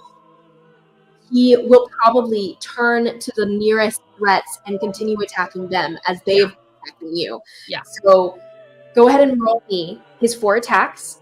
3, 2 of which 2 automatically hit, or 1 automatically hits for the guy that's in chain. So roll me 2d6, and that is the chain that just pressure tightens around him and damages him from the pressure as he tightens it and throws his chains out against someone else. That 2d6 is 9 points of damage. 9 points of damage. Amazing. And you hear him grunt. The Night Terror kind of grunts and whines a little bit within the chains. He doesn't like it. What attacks would you like him to make? He will go ahead and do his other chain at the guy next to Konari. Amazing. So let's see if we can hit him. That's a 22 to hit. Amazing. So that is 2d6 plus 4. So that is 11 points of slashing damage to that one guy. Okay, amazing. And then he's going to make a claw attack at the first one he's got in the chains to try to get rid of him if we can. Okay. Narrow this guy down. So that's that's not bad. That's a 24 to hit. That's pretty good. So 24 definitely hits. So the chain lashes out, and the Night Terror kind of chokes as the chain wraps around his body and his throat, grappling him immediately. Perfect. So that is 6 more points of slashing damage. 6 more points. Amazing. And he'll make another claw attack. So, natural 20. Oh, so the last slash that he makes against that guy, slams him down into the ground. Oh, perfect. So he'll pivot and do this other one to the one next to Konari. Amazing. So Terror 7 is dead with claw marks through his neck as he falls to the floor. You hear him gurgling as he bleeds out on the floor. Terror 8 does his last attack. What was the attack? It was a natural 20. Oh, amazing. Yeah. Okay. He'll probably do this guy in right away. 14 points of damage. 14 points is amazing. Okay. So 14 points of damage. And this guy's looking very rough. Okay, perfect. So I think that's what he can do. I'm gonna say he's gonna circle this way, I think. Amazing. To kind of block Yes. it. So okay. And he kind of sweeps in front of them, claws out, yanking the chain as he goes, and the Terror 8 is like pulled around and choking on it. And you can see him trying to get his hands under the chain. Yep, and that's his turn. And he under his breath, raveling towards all of them that are here in the vicinity. He goes, "Don't touch." And that's his turn. There's only 3 in the tent with us now, right? There's only 3. What? Or sorry, there's 3 and then 1 that's like 1 HP.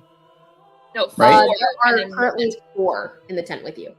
Is that 6? 6 is in as well. Okay. Mm-hmm. A lot of them just died this round. That's amazing. Yeah. Next on the lineup is Konari. However, first we have Trigg, who just heard Karhalle speaking words to him. Though he doesn't seem to react, nothing on his face changes. There's no twitching. He is still growling, and it's just pure savagery. He grabs you again against your shoulder, but as he grabs you and you feel the pressure on your biceps, he feels a hand on his shoulder. And you see Shy Sprout, who crouches beside him and says, "Oh, hey, you're looking kind of rough. What's going on?" And he turns and he brings up his fist, and not his fist, he just slams full shoulder into Mnemo, slamming him down. And instead of pinning you, Karhalle, he leaps and slams Mnemo down every time. Shy Sprout down. And that's going to be a roll to hit for him. And he's going to attack you. Shy Sprout does a 1,000 hit. It is a high roll. Yes. Um, What does it? to be, something like 28. I won't do the complete math. 28 doesn't actually. But 1,000 does. Okay, that's going to be some damage for you. And let me roll these. And go ahead and roll me. Yeah, you're fine. You're fine. Oh no, it rolled away. Oh no. That's going to be 10 points. And I can't see it on the ground. It looks like a 9. That's unfortunate for you. That's 19 points of bludgeoning damage to you. Just straight bludgeoning damage. And then on top of that, you are going to feel 9 points of necrotic as the blight itself seems to just rot your skin. It seems to be like acidic almost, as it like drains the life from the skin you touch as he slams into you. That's going to be his first slam attack. And then he's going to reach back a fist, and you see his whole hand start to blacken. The veins that have black in them start to draw towards his hand, and his whole hand turns black, almost like it's rotting and it's about to fall off. But instead, he slams it down into you, and you feel this palm slam into your face as he slams you into the ground. That's going to be another roll to hit. Oh, that's even higher. He's so good. Okay. He slams you into the ground, and Mnemo, your head, Shy Sprout, your head slams into the gravel and digs in, and you go about 3, maybe 4 inches into the ground with this attack. And you're so heavy, but he doesn't seem to strain under your weight or strain in trying to move you. He is probably heavier, as heavy, if not heavier than you, in just bulk and mass and density. That's going to be his attack there. That's going to be... What type of giant is he? It's Goliath. Or Like sorry, wow. Blooded Goliath. Can I tell his heritage? He rends at you, and you feel your essence start to tear at its core. Roll me a Constitution saving throw. This is the bigger attack that hit Konari from before. Karhalle. Okay. I mean, Karhalle. Oh man, I wish we were playing bingo. Well, I have Liz mixes up Karhalle and Konari. That's 35 points of bludgeoning. Wait. Let me clarify that. That's 35 points of either necrotic or bludgeoning. Let me double check. so 29 plus 35. Nice. I don't know if I may or may not have mentioned this. Mhm. Karhalle is a giant. She's the runt of the litter Probably a Goliath, though. by comparison. So half of the 35 is necrotic, half is bludgeoning, just to clarify. Okay. It doesn't matter in the terms of if you go to 0 in this context, but it does matter in other contexts. What was your Constitution saving throw? 12. 12. Amazing. Okay, so that's going to be Amazing. 7 more points. 7 more points of bludgeoning, by the way. I forgot That's that amazing. is. I think I like your definition. Oh, that's scary. You said 7 for your Constitution saving throw? 12. 12. Okay. 12 does not quite hit it. That's going to be definitely doesn't hit it. Wait, you just said, so 7 is besides this?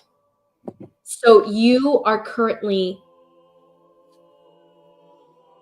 That's going to give you 2 more necrotic. What is the 7 for? 9 points of damage. The 7 is because I didn't add his modifier on top of the damage. Oh, gotcha. And then you said 9 more necrotic? 9 more necrotic. And roll me just a straight d20. And this will determine if you roll a 1, you are blighted. That is a 9. 9. You are fine.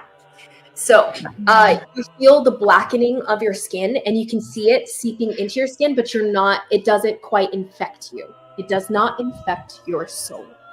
So that is his rend attack. He's going to make one more slam Gross. as he grabs you by the shoulders and he slams you down. He can make 3 And this attacks. guy is hitting the gym. What the heck? He is.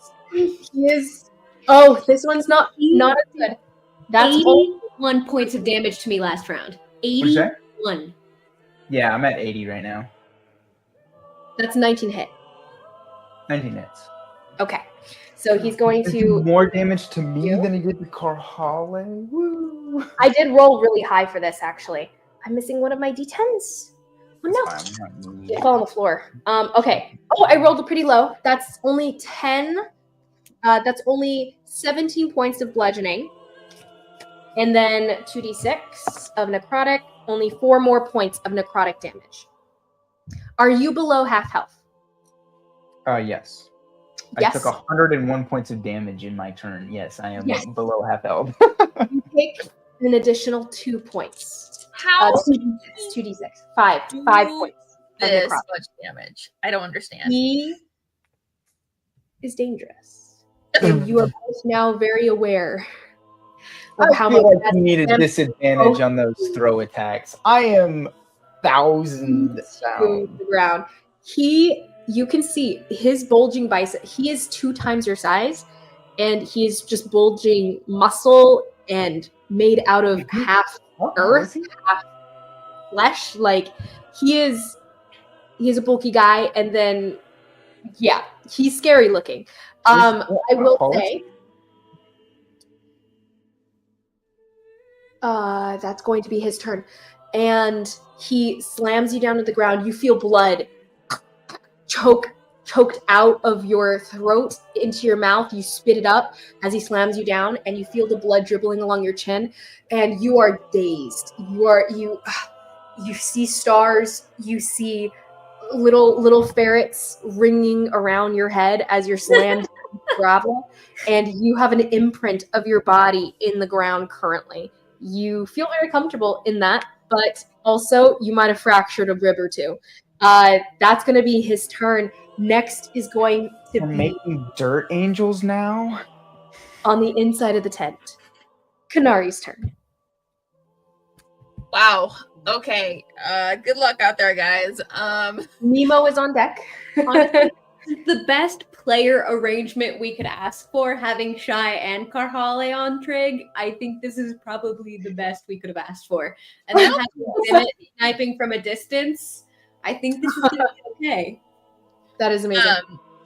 Especially Yeah. as the ones Okay. with the highest health pools are now below 1/3 of their health. Yeah. Okay. Konari's gonna say It's fine. in the mind thing, whatever it is that Raiden does, and she's gonna be like, Bad.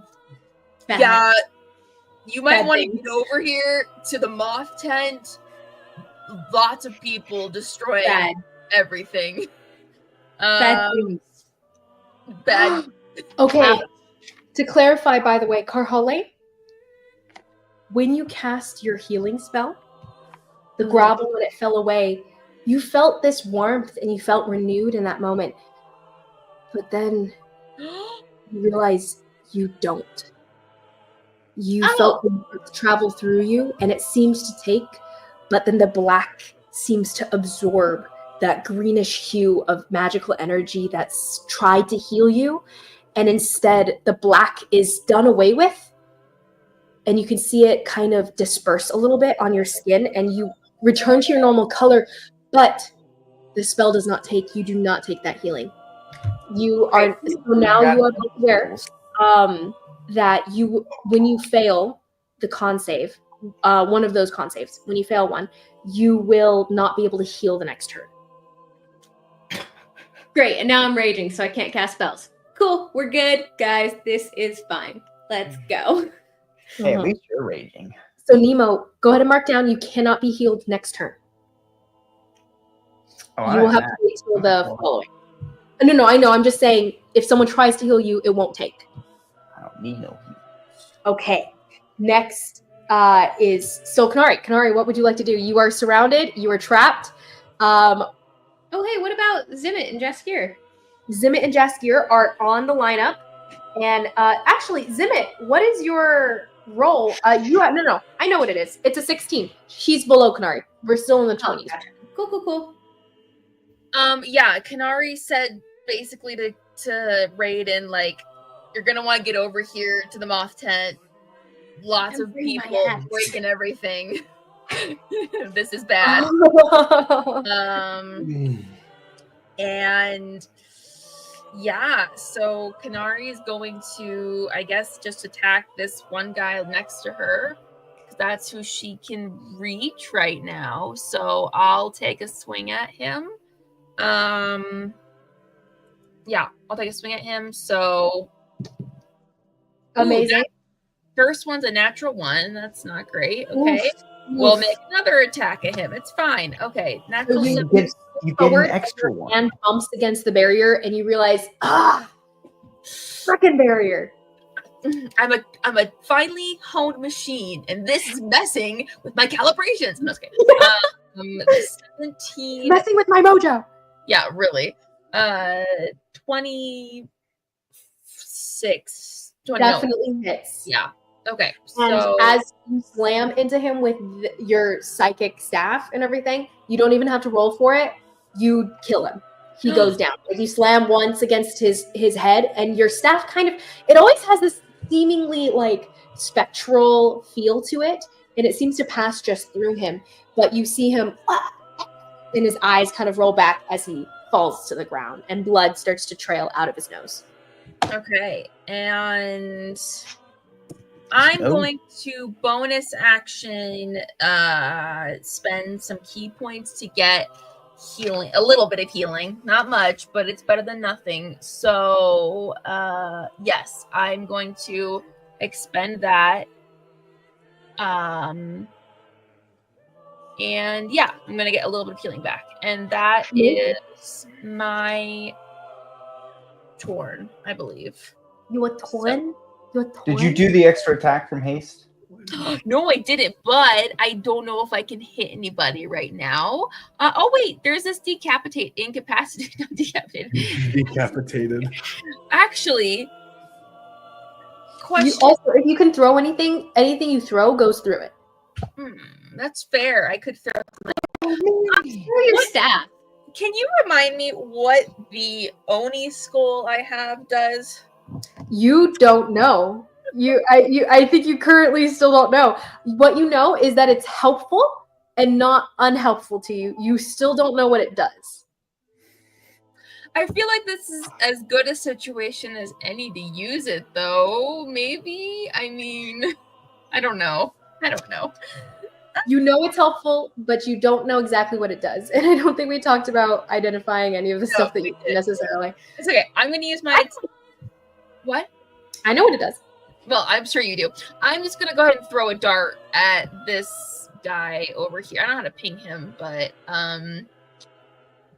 the one that's in front of the incapacitated guy, I'm going to throw a dart at him. So I have a few of those. So what is Amazing. my... I think it's a D8 because I have my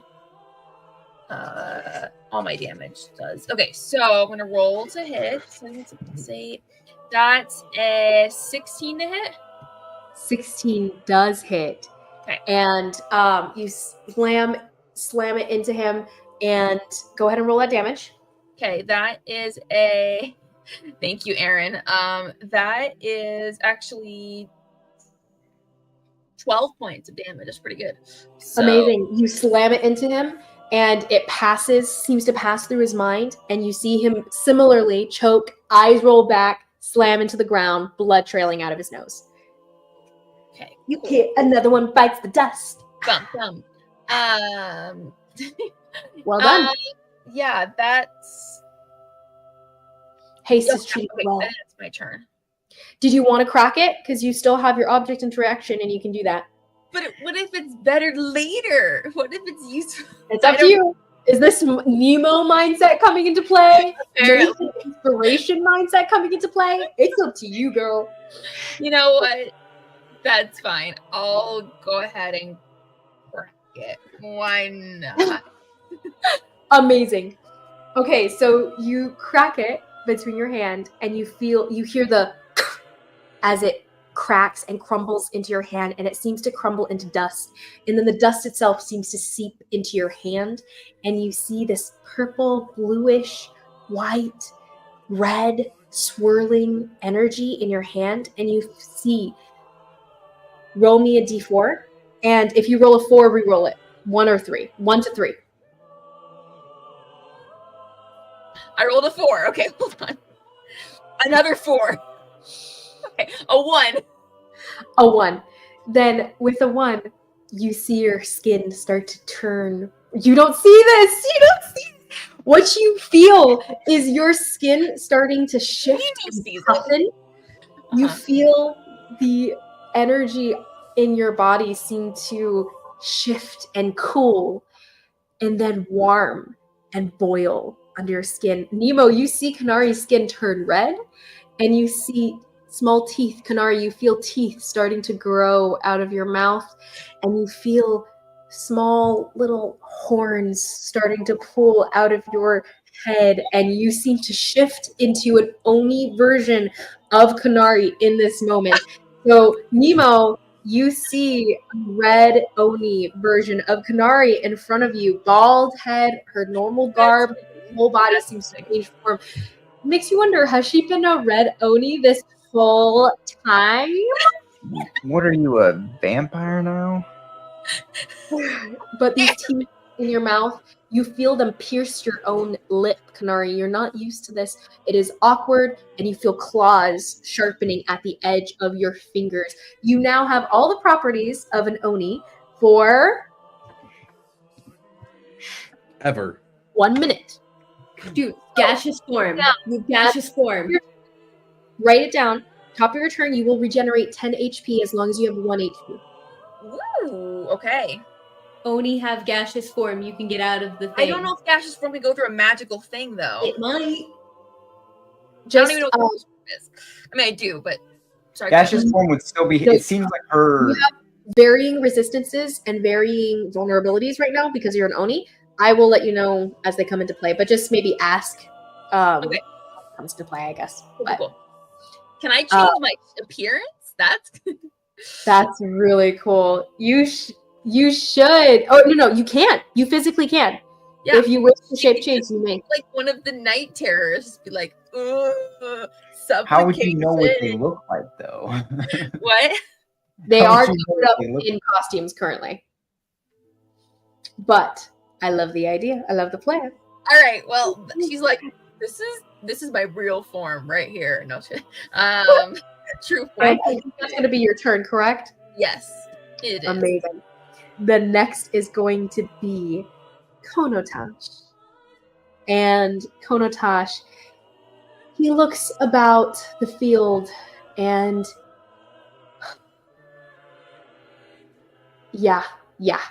He looks about the field and he wonders, I won't get too deeply into his mind at the moment, but telepathically he does say, one must do everything himself. And he moves towards the tent. And he reaches forward and he casts Feeble Mind on Konari. Wait, where is he at? He's standing, you guys can't see him. He's moving outside of the plane of existence right now. Your guys' plane. He is currently invisible to you. But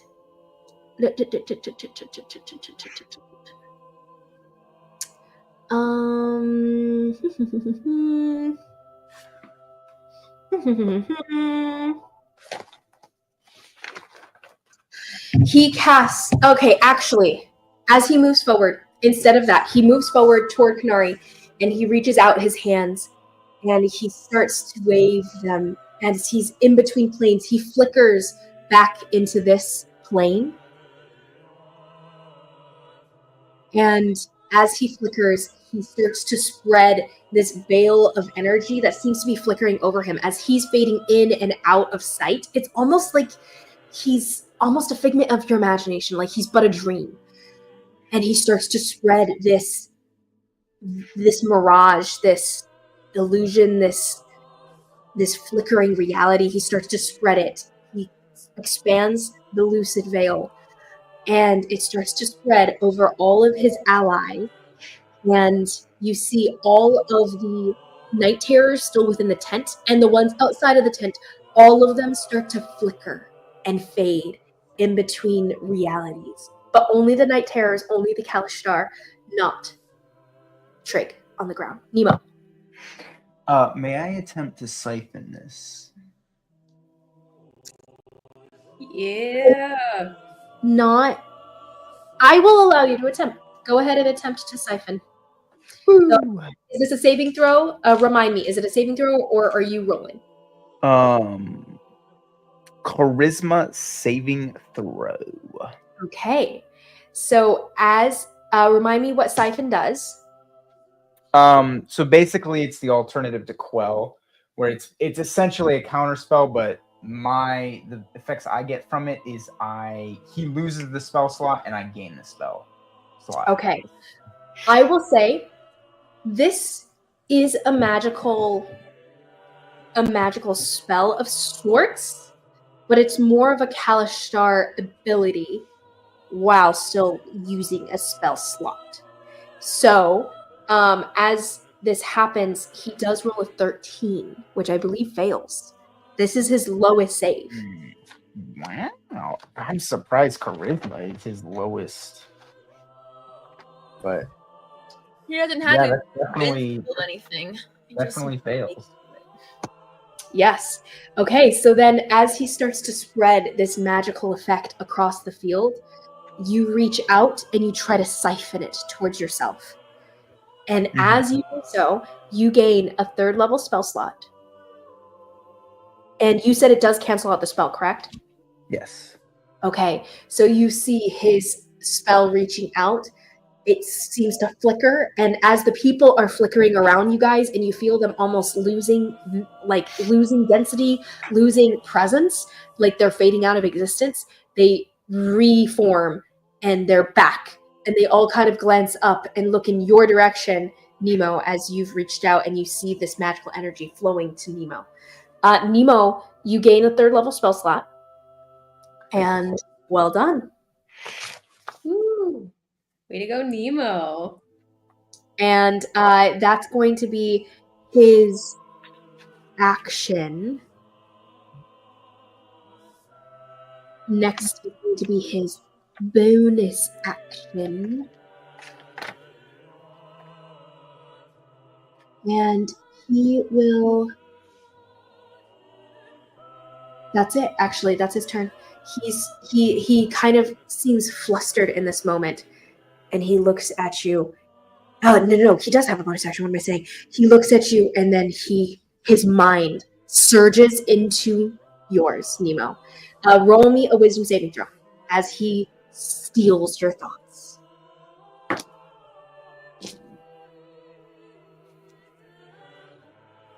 He is currently now tapped into your thoughts. By the way, Konari, you no longer are tapped into the network because the person you were connected into it with is dead.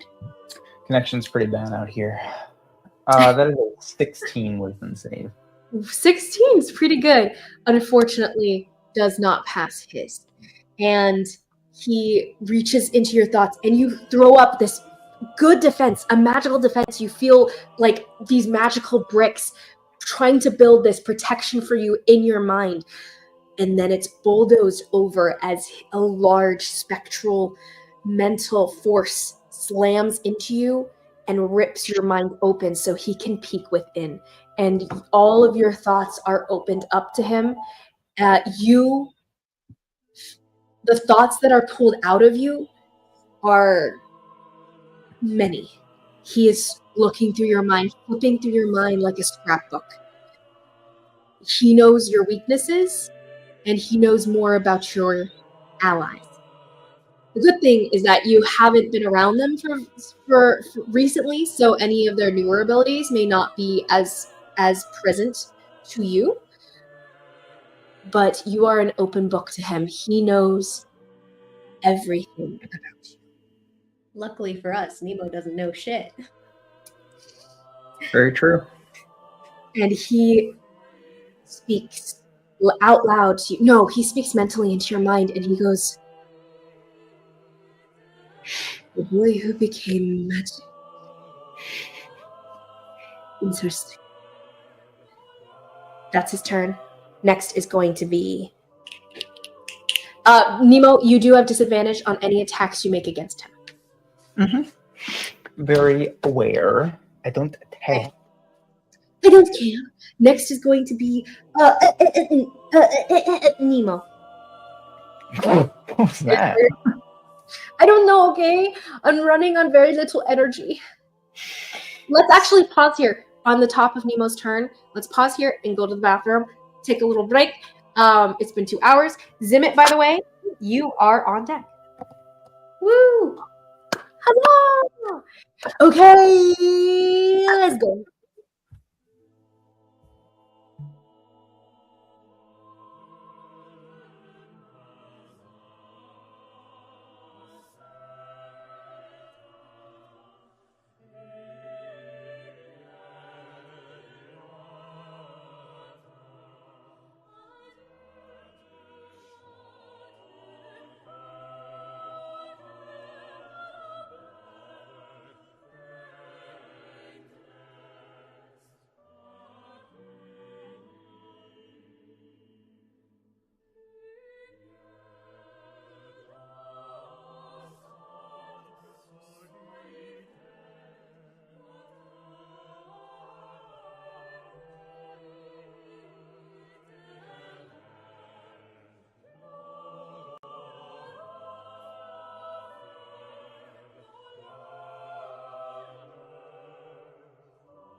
Hello?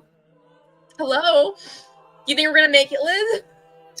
I don't know. I can't say. But I think you guys are fine.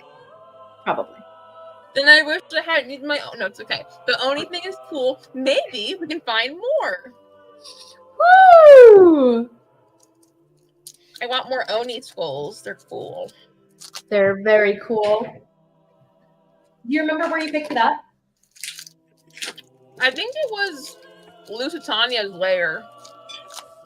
Not me hoping the Oni thing's permanent. I mean, listen, a red Oni is very fitting for Konari. It kind of makes sense. So Honestly, you have that blade that makes you the head of the Red Oni clan. So it's true. technically, Red Oni is literally my birthright, apparently. I think so. Mm-hmm. I think this was just bound to happen. Yep. Aaron, you're wild, though. He's fighting for his life. Your last And? comment in the chat. I'm just here. Oh, and you're ridiculous. he's fighting for his life. And some people can some men can multitask. I'm giving him the benefit of the doubt because he's an Oni and not a human man. That's fair. I wonder what Jessica's gonna do when he stumbles up and sees Karhalle being literally swallowed up by this giant.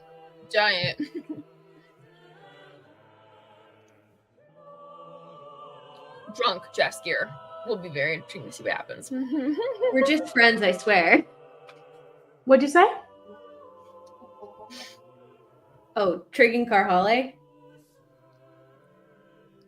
Are you talking to us, Liz? Oh, I can't tell if she's talking to us. Wait, no, Nathan, I don't want to. Oh. What? No, I'm not going to have the mental capacity. Sorry, I was talking to Nathan. The mental capacity for what? Never mind. Oh, No, critical role. Oh.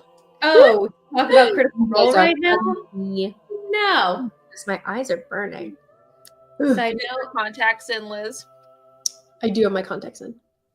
Well, my life is now divided into two timelines. Before and after I met Robbie Damon. Oh yeah, how did that go?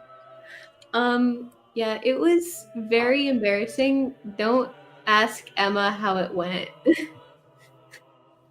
I'm thoroughly embarrassed. I'm sure he thought it was very cute. Wait, did you stutter?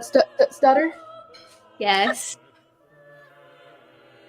So cute. I don't think have I ever done that in front of you? Mm-mm. Oh, you just know that it does happen to me sometimes. I actually did not know that. I was kind of like making like a light joke. Like, did you I have a stutter. I didn't know that. It just doesn't come out unless I'm super, super nervous. She's nervous. Which is why I don't do public speaking. Oh yeah, Jared knows. If he was in my public public speaking class. Wow. Yeah. But that's so amazing. Yes. Hopefully I didn't embarrass myself too horribly. What did you say? What did he say? Well, I'm pretty sure I blacked out for a minute, but I kind of just rambled about I personally he's my favorite of the whole gang. And I did tell him that, and I believe I also told him that I think he's the best addition that the OG cast has made. Well, he was very flattered and talked about campaign 4. Campaign Cadigan is quote for the book talk girlies because he quote didn't think the world could handle him playing another fruity little twink again.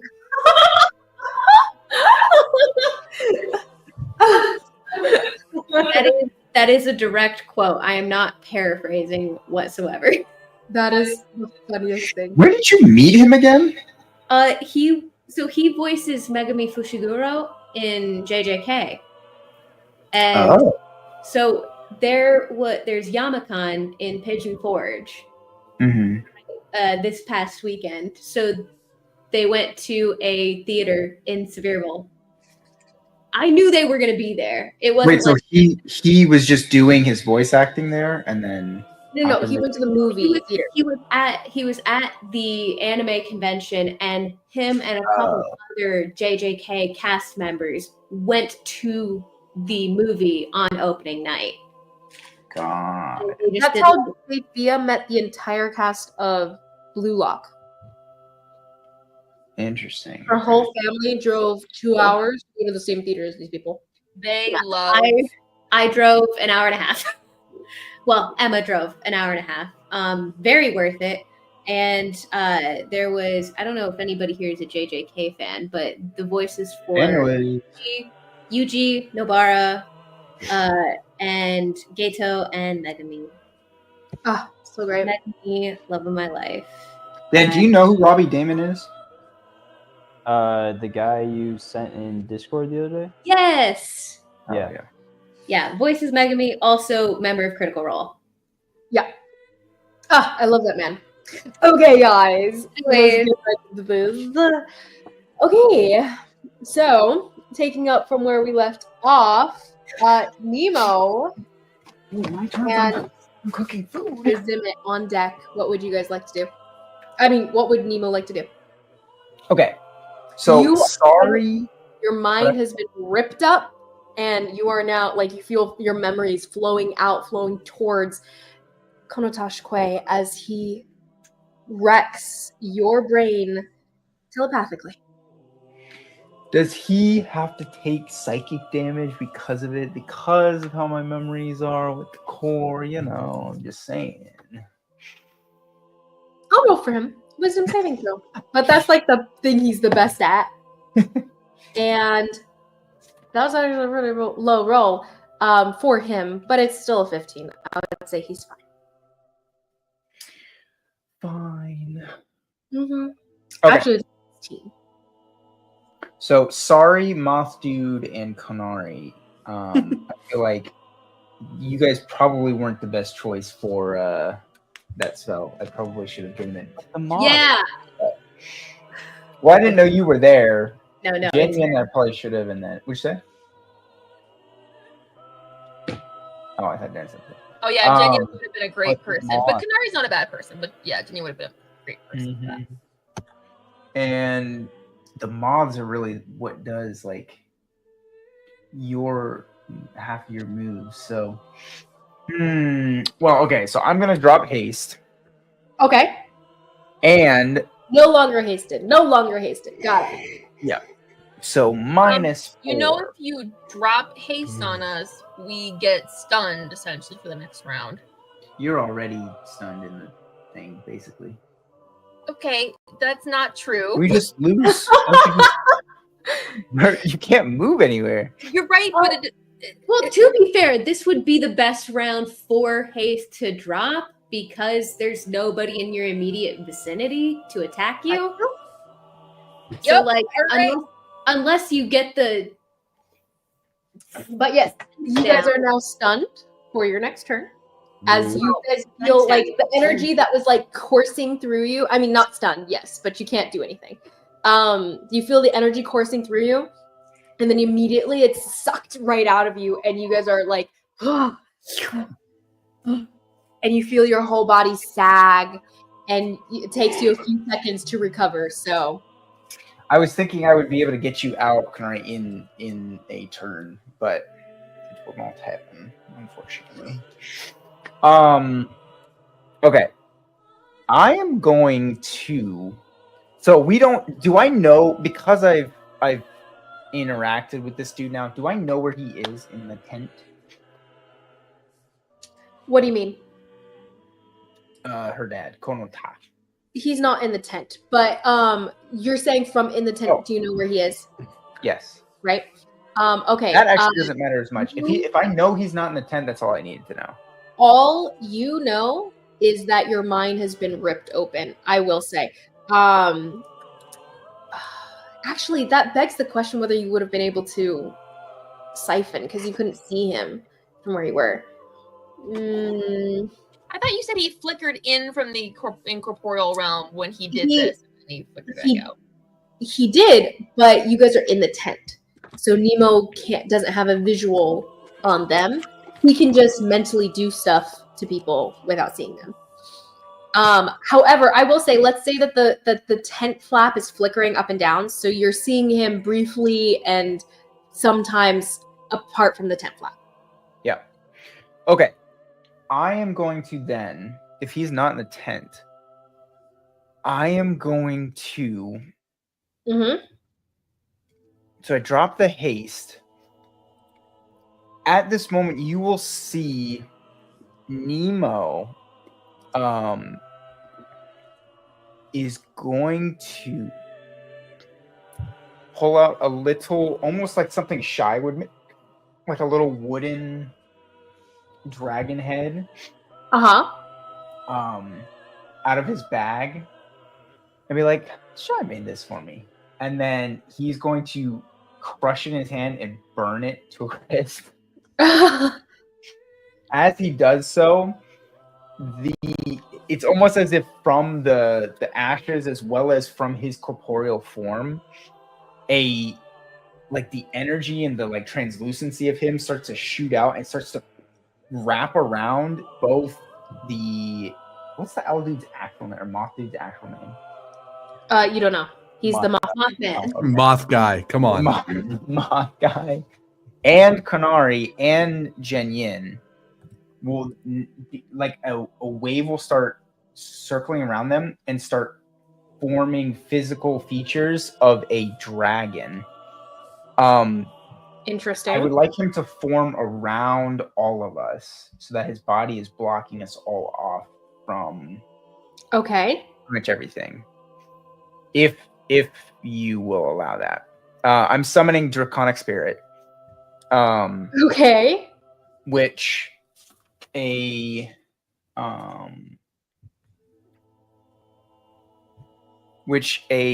want to hit large Karhalle and Shy as well, or I would say you're probably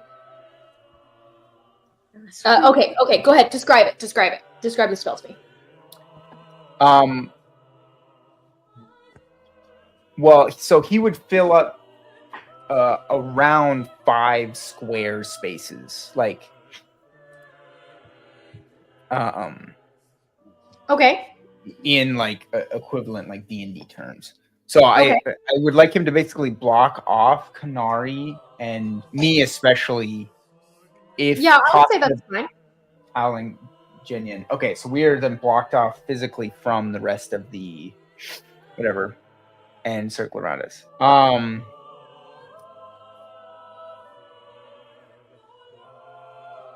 Yeah, and then Don't mind the weird shape, but let's say it's a dragon. when he forms in, he's gonna sniff it, and the moths are gonna land at his nostrils. The little moth dudes. Amazing. And then I think after that, I'm just gonna try and observe more of this little thing that we're in. Our little thing that Konari's stuck to. So Nathan, what is this spell called? Summon Draconic Spirit. Summon Draconic Spirit. What in the unearthed arcana? Is it actually? I don't- thought it- Are you I think saying Laura has that spell, I think. I've never heard it. it's not part of mine? It's It's not showing up on my list of Is spells. it Nathan. 2024? it's part of Fizzbands. Fizzbands Treasury of Dragons. Which is, I think that's it is established rules. It's not, but it's up to you if you're using, I don't Oh, think is it's it? the spells app that I typically use. it's Sorry, not. Part I thought it was a source book, but I thought It is a source book, Here. but it's not. It's one of the. We can go ahead and use it for now. But I would say, Nathan, make sure it's in, like, I don't know. It's not showing up on my thing, so it seems like it's not part of the basic 5e stuff. I don't know. Draconic Spirit. I don't see. Okay, so to clarify, what does the effect have? I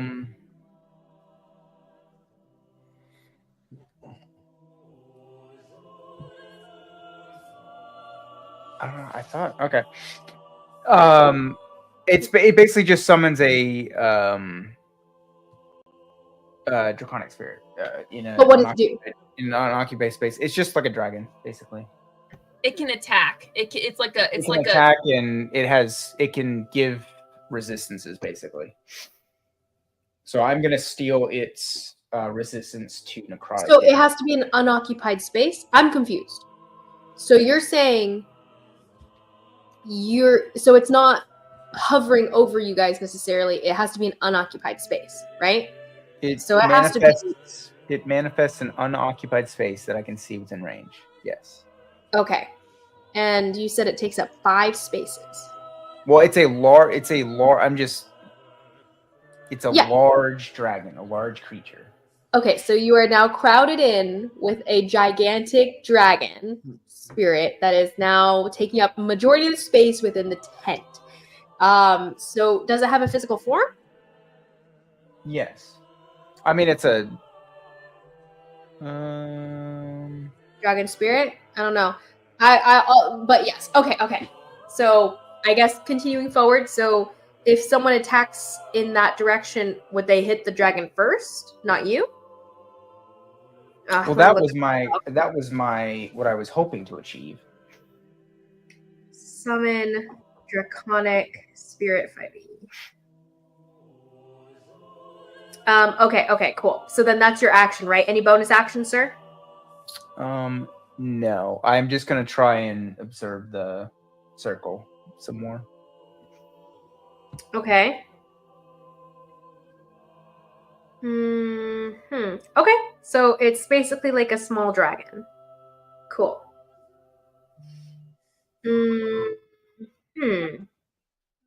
Okay, cool. I will say, in the first place for the whole spell, he's gonna counterspell you, but he's gonna do a basic counterspell.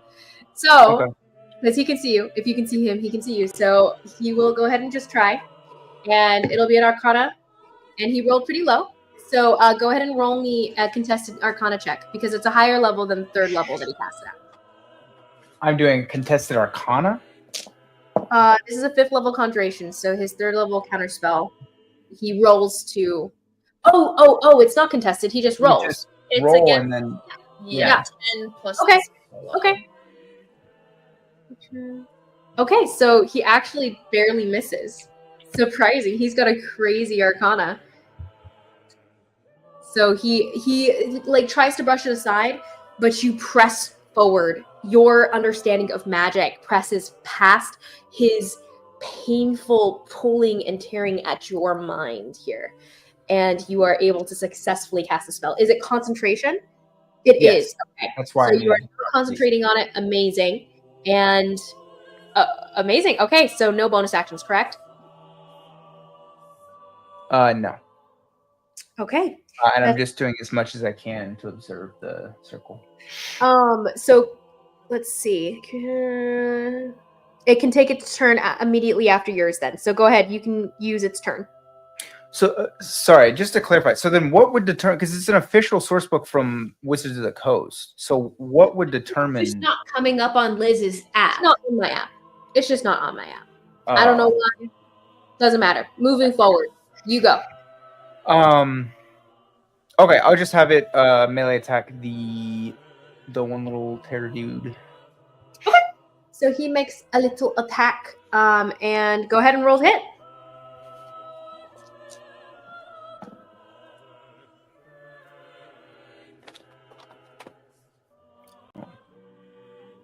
That is a 19 to hit. Definitely hits. Okay. So it makes 2 attacks, by the way.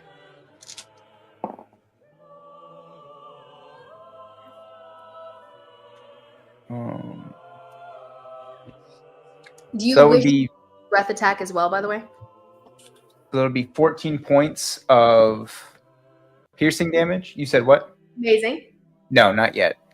And then second attack will be. You do see that the Night Terror that sees this gigantic dragon spirit appear in front of him, kind of just cowers back, and as it's the spirit claw swipes at him, he just kind of is so confused as he stumbles away. Next attack.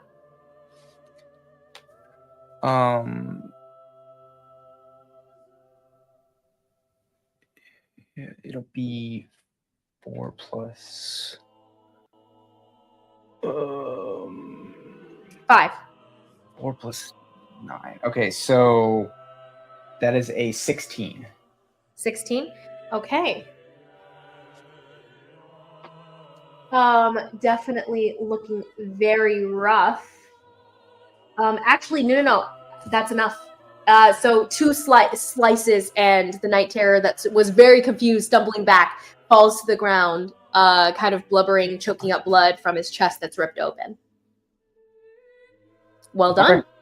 Terror 6 is done.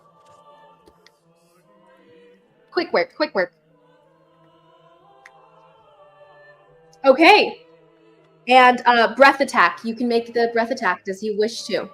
No, I'm good. Oh, wow. That's growth right there. Next turn is going to be the Night Terrors that are left behind. The Night Terrors are going to... Is it not mine? No. You are on deck for the next person. Next PC. Oh, okay. Sorry. Next PC up. I have a couple that are in Poor between. Jared. I know. I just heard that's on right. deck. I just heard on Nathan, deck, so I wanted to be find sure. your turns, Nathan, I think. Yes, thank you for clarifying, though. And so these Night Terrors are coming forward, and they're just confused, but they're gonna focus on their job here. So they're gonna move forward and attack Miss Konari here again. This one, both of them kind of just squeeze in here. And that's going to be 2 attacks on you, madame. These attacks are going to be actually, the kind of attacks that they are might be something else. Might be...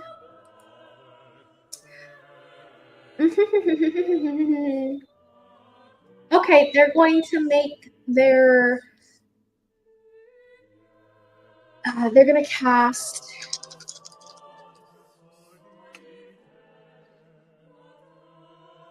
Let's see if that'll actually have an effect on you, actually.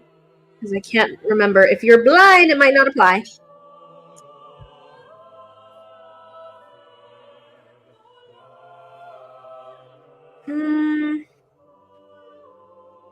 Okay, it includes sound, and therefore it can still apply to you. So you start to hear the sounds of the dragon that was just created by Mnemo, and it turns on you, Konari, and you feel the dragon attacking you in this moment. What? As they cast Phantasmal Force on you. Roll me 2 intelligence checks. You feel the force of the dragon moves towards you, and you feel its breath as it's breathing on you, and as it attacks you, you are thrown off. You think Nemo's thing is attacking you. Which isn't supporting you. That's a 10 and a 12. Not great. You fail. So you are under the impression fully that the dragon is making its attacks on you. And you are now afraid of it, and you will react as though you're attacking it. You will react to attacking it and or trying to get away from it, basically. Your focus is now on its attack on you. Because it seems very dangerous. Let's see.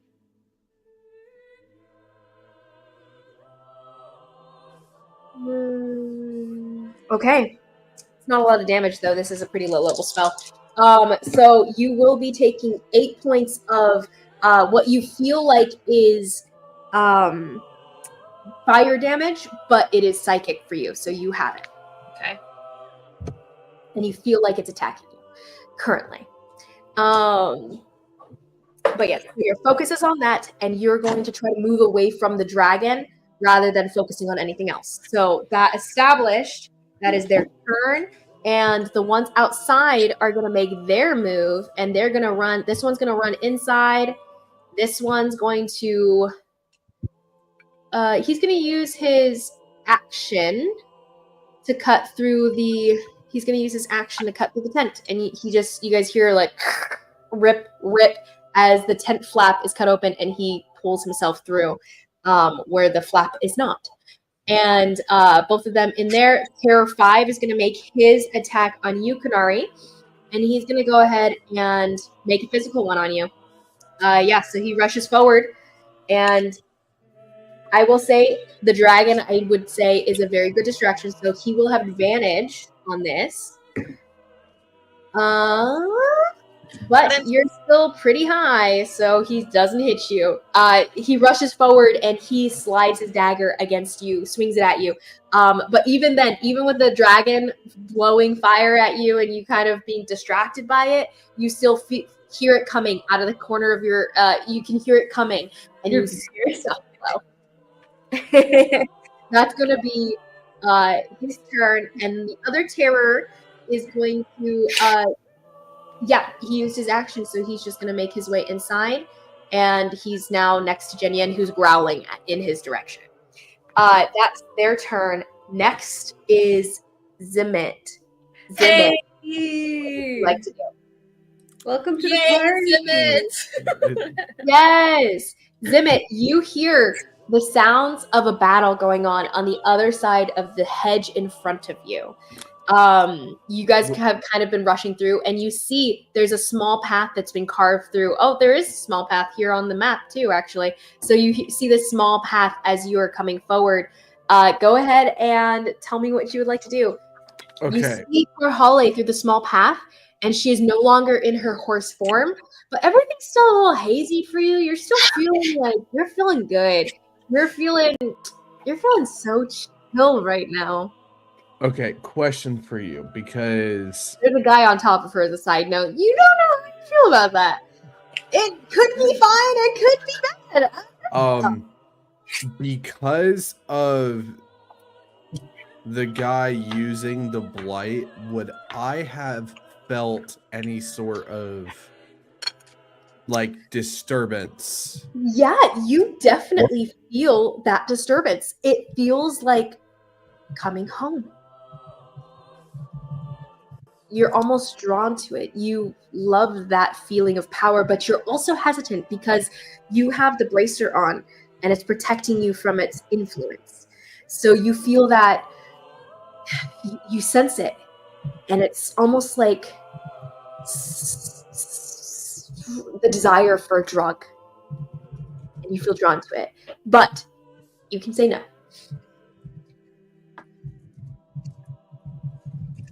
Well, dang, that makes me sound like an addict.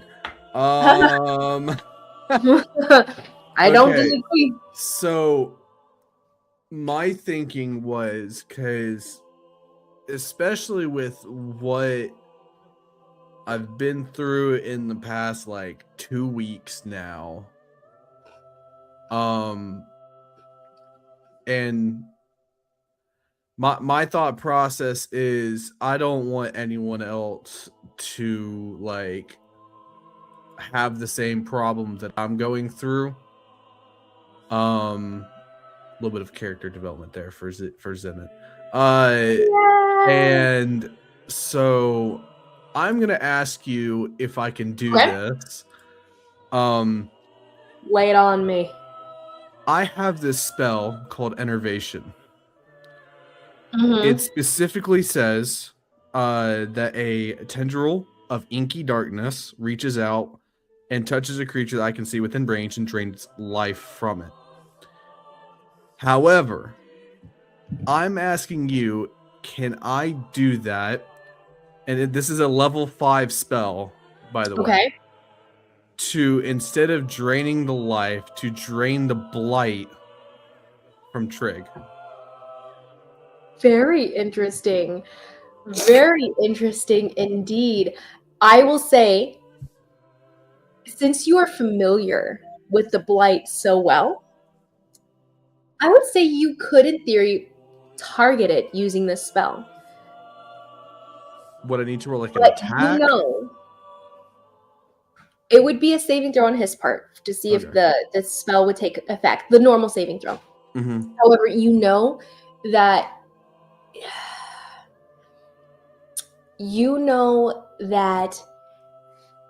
though it could lessen the effect of the blight, you probably wouldn't remove it, just because you know yourself and how much of a hold this blight has on you, the darkness has on you. And so I would say you're well enough aware that you probably wouldn't clear it. You would just lessen its effect a bit. Do I think that would restore? Because I mean, obviously he's Mad Boy right now. Actually? Let me ask. Bad boy. Do I see that he is like actively attacking? Yeah. Shot. Okay.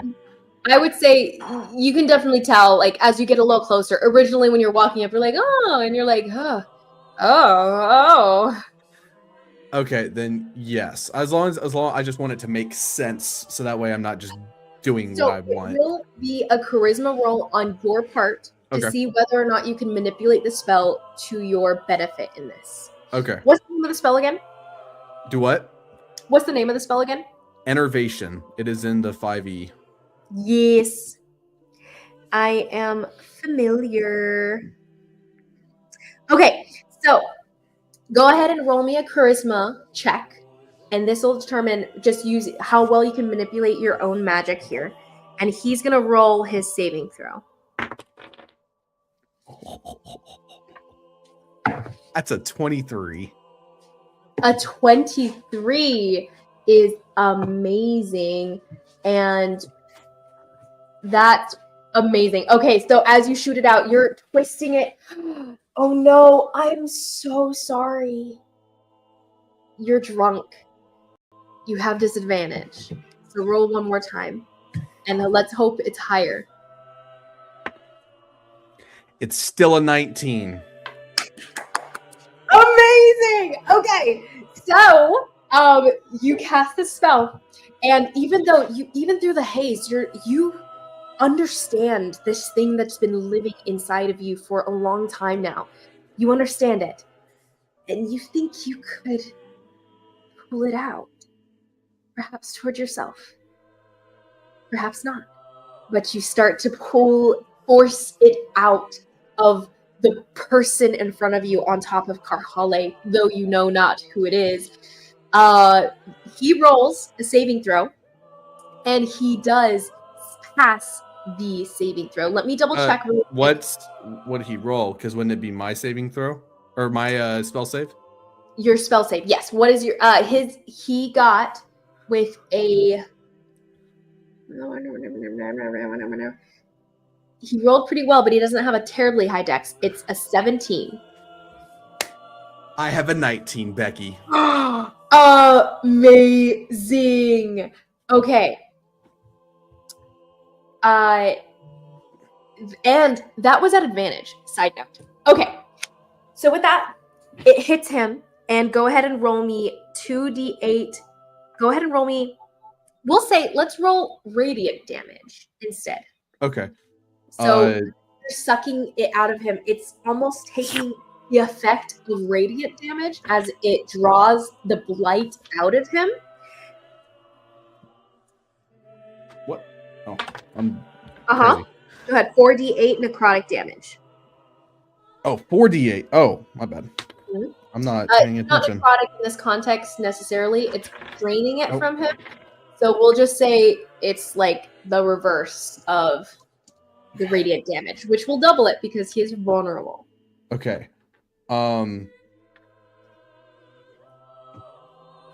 So that'll be 18 points. So double would be 36. Amazing. And And you see as it strikes him, and you see the black kind of being drawn out of him, like he's being wrung like a towel, and the black ichor is being pulled out of him. You see this black ichor draining onto the ground, just sitting there, coiling, waiting for someone else to draw it inside of them. Stay away from that, please. Okay. So, since you cast the spell, and I'm going forward with the mindset that you cast the spell, to do so, you would have had to remove the bracelet. Oh, yes. I need to roll for that, don't I? So go ahead and roll me a wisdom saving throw. As you crack the bracelet, you cast the spell.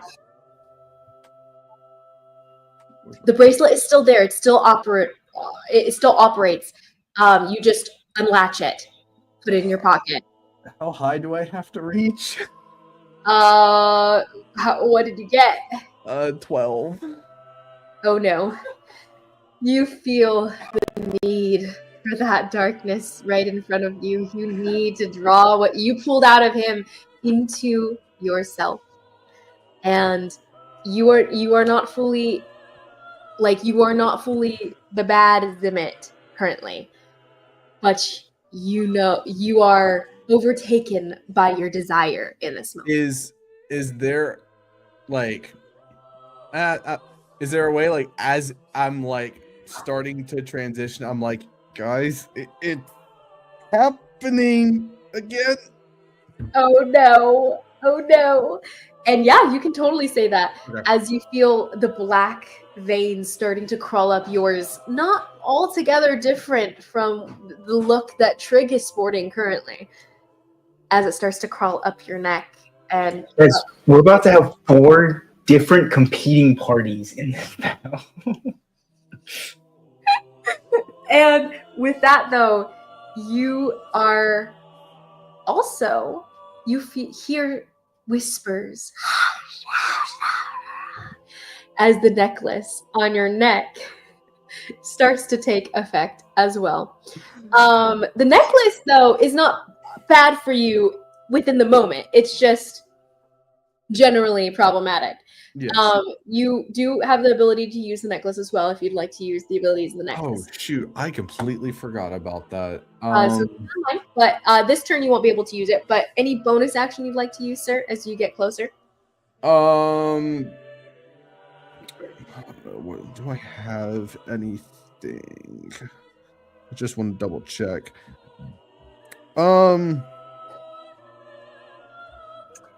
No, I can't, because I can't use 2 magic actions in a row, can I? You cannot. I will say this Trigg's face turns to you, and you can see his face seems a little paler, less black, and there's almost thought that seems to overtake his face. A brow furrowed confusion. Possibly. Hard to say. That's going to be, and you said Zimmit, no bonus action this turn? Yeah, I can't do anything. Okay. Then Jaskier is on deck. Karhalle is on deck with Jaskier, who's also stumbling in. Jaskier sees you reach out and cast this spell as you kind of sway forward toward the fight. And Jaskier is stumbling forward too. He goes, it's something he should not be on. You are not her boyfriend. And he rushes forward. And he's going to make an attack. He's going to try to tackle Trigg. Oh, that's pretty good. That's going to be a dirty 20 for him. Though Trigg, we'll see if that does anything for Trigg, who has crazy, yeah, nothing. So he got a dirty 20. Nonetheless, Trigg has like a 26. 28. And a 28 AC? No, not a 28 AC. This I is think that was strength. him, like he jumps at him. Oh, he's grappling. Okay, never mind. I was like, whoa. So he tackles him, and he just like slams into a brick wall, and he slides down the body that's currently pinning Shy. Oh no, wait, you're not on top of what's his name anymore. He's not on top of you anymore. I think it was funny anyways. I think we just disregard it. I think you guys are close enough to each other. It looks like from your angle, he's on top of Trigg, but you're right there. And it kind of looks, the illusory effect, it looks like he's on top of you. And he tackles him, he slides down, he goes, oh, I don't care about you, Shy. You can do whatever you want. Claps him on the cheek, and he gets back up. And I'll go ahead and roll for him to register what's going on. Yeah, I think at that moment when he gets kind of back up and he's like, oh no, oh, what's going on, Car? Who is this guy? You remember my brother Trigg, right? Him? Yeah, this is bad. This is very bad. Try not to kill him, yeah? Yeah. And he goes ahead and tries to just hit him. He's got no weapons on him. So he brings back a fist and he goes, oh, I'm gonna regret this. And he slams it into this guy's face, into Trigg's face. That's a roll to hit. Oh, that's a natural 19, but a disadvantage is far less. But not too terrible. That's gonna be 16 to hit, which does not hit, unfortunately. It cracks against Trigg's face, and his hand. Oh, okay. Ow! He's gonna take a D4 of damage just punching a wall here. 1 point. Yeah. So he just kind of recoils, stumbles backwards a bit. With that, you, Karhalle, will have the ability to, as your reaction, half damage given to him, and vice versa is also true. He does have a +1 to that attack, so he actually had a 17. Let me double check that wouldn't have hit. Yeah, it still doesn't hit. But yes, you have a +1 to your attacks. Oh, and he didn't hit, so I can't do anything. Never mind. No worries. And that's going to be his turn. He kind of just stumbles back as he is now in the mix, and that's his turn. Your turn, Karhalle. I am going to let's see. We are going before I do that, I am going to real quick to Shy and Jazz real quick. Just quick reminder, please don't kill him. And I'm going to wild shape. And you don't say that to Zimmit. That's crazy. Oh, wild shape. Oh, wonderful. Oh, and I kind of like did it over the earring. Please don't kill him. Got it. I wouldn't kill my family. I wouldn't kill my. Oh, actually, can I see Zimmit? Yeah, he's currently behind you. You see You just saw him pull black stuff off of him. Yeah. Right. And it's pulling on the ground. You get the idea that you should probably avoid that spray on the ground. Yes. So turn back to Zimmit. You lay a hand on him. Remember what I did to your cousin. And I turn into a bear. What'd you do? She died fighting your cousin, so I'm not sure what, but I'm just kidding. Hey, I have a vague recollection drunk. Of Karhalle biting Sylvana's hand off. He's drunk. He doesn't remember right now. All right. Okay. Well, I'm going to, wild shape, and I am going to regret this. Crushing crystal. The best kind of choice is to make in D&D. I'm going to crush my blue crystal. Ooh, okay. Crushing said blue crystal. I love it. My little bear claw. Okay. You crush it, and your bear crystal. What is it? No. The blue crystal. The blue crystal. Yeah. Crazy. Are you sure? Because you know it will cause problems later. Okay. I don't see us surviving otherwise. and you re-energize your entire body. You are now re-alivened. You lose all your damage. It is as though you took a long rest. Yep. Amazing. Yep. This is fine. Amazing. It does take an action to do so, snapping it. So you are now, that was your action to reinvigorate yourself. Bonus action? My bonus action was wild shaping. But I did that before so that my wild shapes would reset after I crushed the crystal. I understand entirely. So you snap it, reinvigorate, and you turn into a bear? Yep. Amazing! And so Bear Karhalle pops out, and her paws slam into the ground. She bumps up against Trigg, who is an unmoving figure, who looks at you with a bit of a furrowed brow, but still barely any emotion on his face. That's going to be your turn. Next is going to be Shy Sprout, who is wasting time elsewhere. I'm making you dinner. Sorry, my dear. Shy Sprout is going to attempt to le grapple le dude. Attempt le grapple le dude. Right on. Okie dokie. Go ahead and roll an athletics check.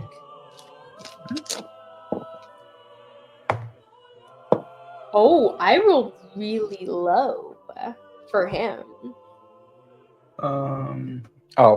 It's like -1. That doesn't seem right. That's Shy. Or that's Mnemo. That is wrong character. 24. A 24. So you leap on him, and he seems distracted and is staring in the direction of Zimmit. You latch arms, you tug him down, and he seems grappled by you. Even though he's huge, you are successful. His grapple is now, or his movement is now 0. Mm-hmm. Second attack? Nice. Get it, bud. Well done. Can you do? Zimmit and not Karhalle. Zimmit and Jaskier needs to make Constitution saving throws. Go ahead and make me a Constitution saving throw, Zimmit. And Nathan, what is your question?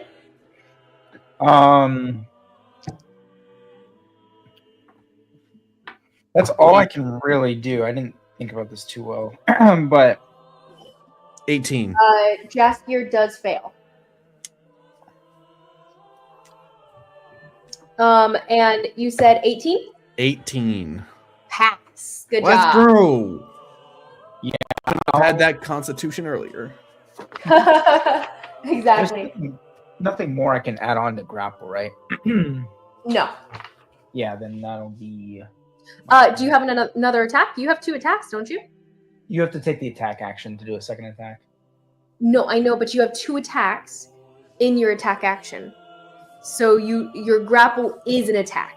It counts as one of your attacks. Counts as an attack? Mm-hmm. It's nice. A tackle would also count. Shoving would also count. Oh, interesting. I did not know. You're just sacrificing making damage, basically. Doing damage. Okay, I mean, I guess I'll just take a normal Yep. ding on him. Amazing. You make your attack on him. Go ahead. And what sword are you using? The Immortal Slayer. You want to lend me a sword there, pal? Oh, you don't have weapons? No! How do you have your weapons? Shai does not have his weapons, actually. You're right. Your He does not have your weapon weapons. was hidden. We both hid our weapons You underneath hid them. the stage. You didn't did. go back and Oh. get it. We weren't We allowed did to not carry them hide around. them. Oh, okay, that's my mistake. Okay, yeah, just unarmed is fine. I forgot to. Good reminding. I mean, I wish you had gotten your weapon and my weapon, but oh well. Oh, I would wow. still have my tapestry with me, right? I don't think you were carrying it around with you through You the put whole your tapestry party. into Raiden's special secret guard Yeah. vault so no So one nobody could can accidentally take it. steal it. Okay, that's fine. That is a 21 to hit. 21 hits. 21 to hit, and go ahead and roll that damage. When you attack, by the way, and it lands, he uses his reaction and he reaches up. So as you slam into him, you feel his body twitch, and then you feel large cement hands grab onto you and throw you down over his shoulder. But go ahead and roll your damage, and then he'll roll his. 7 points. Bludgeoning. Okay, and that's a 27 to hit. For me, yeah. For him to attack you Yeah. in reaction. And what was your damage? 7 points. 7 points. Wonderful, wonderful. And that's going to be... Okay. And as he flips you down to the ground, slams you down, that's going to be some damage. Are you at below half health? Shot? Yeah, definitely. Definitely, yes. Sorry, just to clarify again, I rolled terribly. Oh my gosh, that's four ones.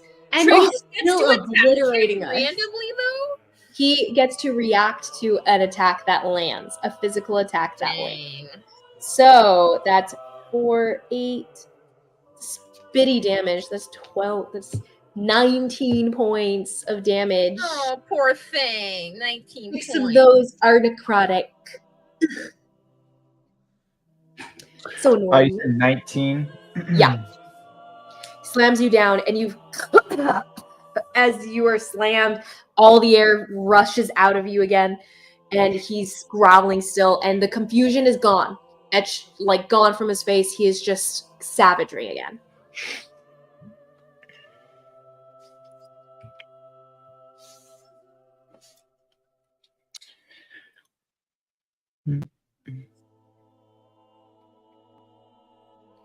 That's going to be his attack.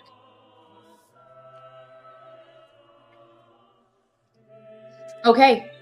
By the way, Shy, roll me another saving throw, and Karhalle, roll me a Constitution saving throw. The corruption happens every day. I'm good. I'm good. Constitution, you said? 26. It's a 19. Amazing. Amazing. Good job, guys. Okay, so that's their turn, and Sorry, your 25. turn. Bonus I don't- action? Yeah. Does not matter. You're good. Sorry. What was Shy's? 17? That sounds right. Okay, 17 would fail. Is it correct or not? That sounds Sorry, right. I got I thought it was lower because I was thinking of a different saving throw for the Night Slayers, but the Night Terrors, but this one's really high. What'd you say? I don't remember, but that sounds right. Just reroll since I forget. Well, it was in the teens. I remember it wasn't like it Well, was you high. have a chance to possibly pass. I would take it. Yeah. Go ahead and just take the roll. In theory, you failed so far, so It's Because not I going to hurt to re-roll. A 16. a 16. Okay, yeah. So you fail, and you take 4 points of necrotic damage, and you are unable to regain hit points until the next turn again. You said 4 points? Yeah, 4 points. 4 more points. That does make it interesting. Okay. Okay, so that's that turn. Next is going to be Mothman. How many moths are you flying with today? Well, we just came off haste, right? Yes, you are. Oh no, you cannot do anything. So you feel the wave of lethargy sweep over you, and you can't do anything. Unfortunate. Moth's flying is an action? The moths, yes, that's his thing. That's his thing, Nathan. Oh, that's part of the reason I was fine with it. I thought his attacks were his actions. I didn't realize He wields the moths. Without him telling them what to do, they just hover next to him. I thought they were. Some of your moths do fly over. Viridian and Broken Tower land on your shoulder and like tuck themselves against your chin, like nudging you to get your reaction, but you don't do anything. You're just catching your breath. And Treasure. that's your turn. Treasure's also on you. Yeah, he lands on your nose actually, and seems to be looking at you in confusion. And you realize that they'll try to protect you if they can in this moment. That's going to be your turn. Next is Jen Yin. But at the top of the round, you also hear another voice. You go, "Oh dear, that sounds very unfortunate." Based on Konari's, what she said to Raiden in response. And he goes, "Thing is, darling, I will need to seal up the magical defenses, to which, if there's something conjuration going on over there, I will snuff it out, and then I'll make my way to you. Hopefully you're not dead by then. Stay alive." And he goes to shore up the conjuration magic barrier to, in theory, disrupt the portal that's presently been ripped. So we'll see what happens there, and I will roll for him to see how successful he is in doing so. That's top of the round for Jen Yin. And Jen Yin, on the inside of the tent here, is about to attack some of the terrors that are hovering around you. Go ahead and make your attacks. Make his attacks for us, please. He has free chains, so you can make all 4. Yes, he can. So he's going to attack the 2 with his chains, the 2 that are right in front of him. So, does he know which one cast the spell on Konari? Do you know which ones cast a spell on Konari? The Phantasmal. I don't think he would be aware. They don't need to use verbal components, so they don't do anything. It's just a mental thing. Okay. So I don't think he's even aware you're under a spell. Fair enough. Okay. We're going to attack the chains at the 2 people. So that is a 21 and a 27 to hit. Would you put this way? So I'm guessing both those hit. Yes. So they both get grappled, and the first one takes... Which number? I don't see numbers on here. Oh, no worries. Sorry. I'll go ahead and choose just the 2 next to him. The 2 that are right in front of him. Yeah, that's what I was thinking. So the one of them 9 gets, and 4 got it. One of them gets the first one gets 11 points of damage. And the second one gets, what am I looking at here? 8 plus 4, 12 points of damage. Got it. And then he's just gonna pick one of them and do 2 claw attacks against them. So amazing. They are now both restrained. Yep. 6. That's a dirty 20 to hit and a 24 to hit. He's just picking one of them to do 2 claw attacks on. Got it. And go ahead. Those both hit. Okay, perfect. Go ahead. Roll that damage. That is 12 more points and 8 more points of damage. Amazing. And you chose just one, right? Yeah, to try to take one out. Okay. That's going to not fully take one out, but it does make him pretty rough. Someone's got the hiccups. It's so bad. I took 1 bite and immediately hiccups. Did he happen? I don't remember which one. I don't even know which one hit or cast the spell, but did he happen to pick one that cast the spell? He did. One of them is one of those guys. So he will be rolling a concentration check. Let's go. And he passes. Flying color. Natural 19. Okay. The other one though, he does roll a few though, because those are separate attacks. So that's and 1 fails. He loses his concentration. It really was just a random guess, though. I didn't even know which one it was, so perfect. Oh yeah, you're fine. It was the guy who came in from both tent flaps, one on the top and one on the bottom. Yeah. So that's all. Okay. So so that's gonna be Jenyen's turn. yep, that's his turn. Amazing. Spread out some damage. They are looking pretty rough now.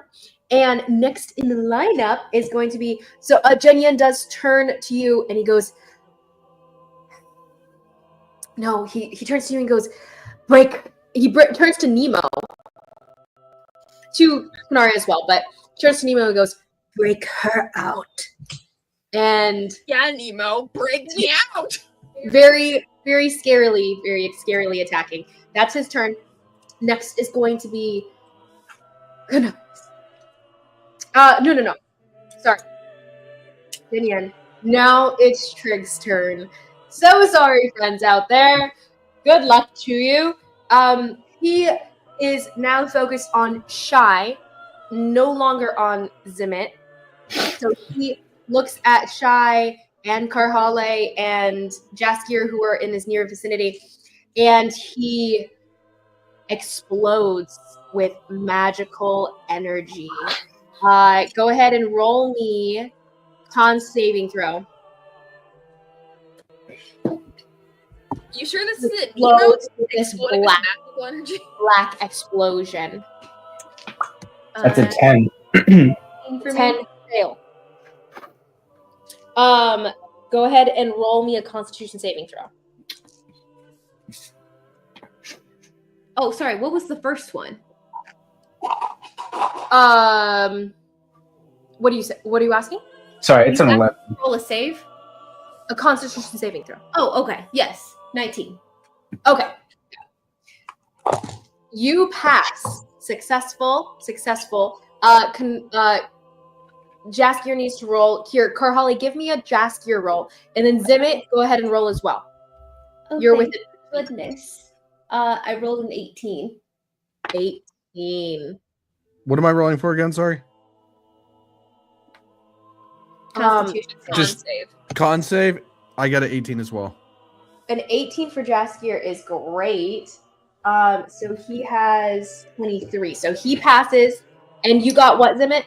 18 again. 18. You barely passed, but you passed. Shy Sprout is the only one who fails. So in that, you all still take half of this damage. Jaskier will only take a quarter because I'm going to have it again for him.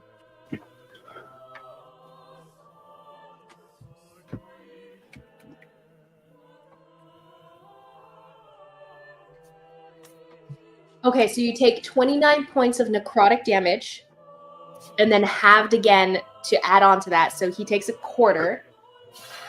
Or, no. So, Jaskier takes 15. yeah. 15. So And 29 is the half? is the half? 15 is the half, so you're going to take Okay. 7. So you Yeah. take 7, he takes 7. Cool. 15 is the half. Okay. Shy is unconscious. No, Guys, nice. Shy, you are poisoned. You cannot regain hit points. And so who is under half health currently? Not me. Oh yeah, Karhalle, you reinvigorated. Okay. Yeah. Then Jaskier's fine too. Then no effects to you. Shy Sprout is in a rough place. You guys see the black like sticking to him, and he's he is poisoned. No one else is poisoned. You guys passed the save. Okay. That's that effect. And he will also make his 2 slam attacks. So that is rechargeability, and I will actually check right now if it does recharge.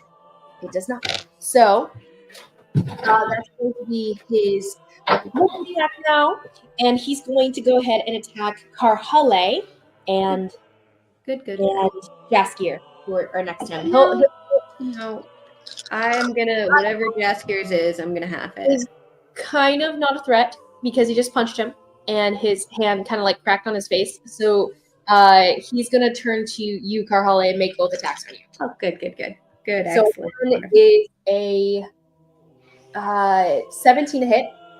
Yeah. And one is a 22 to hit. Yeah. Amazing. That's going to be some damage for ya. Okay, so that's okay.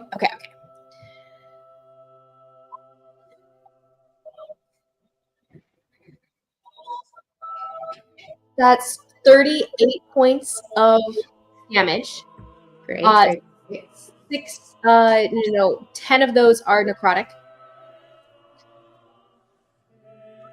And then that's going to be another climb attack on you. That does hit. So I'm going to roll those again. Yeah, my bear is gone. Okay. Say. And that's going to be 2, 3, 4. 1, 2, 3.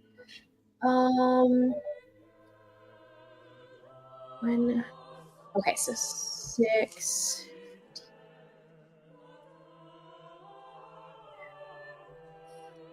32 points of damage, and only 9 of those are necrotic. As long as none of it's psychic, I'm good. Oh yes, you're resistant to all of it. Good.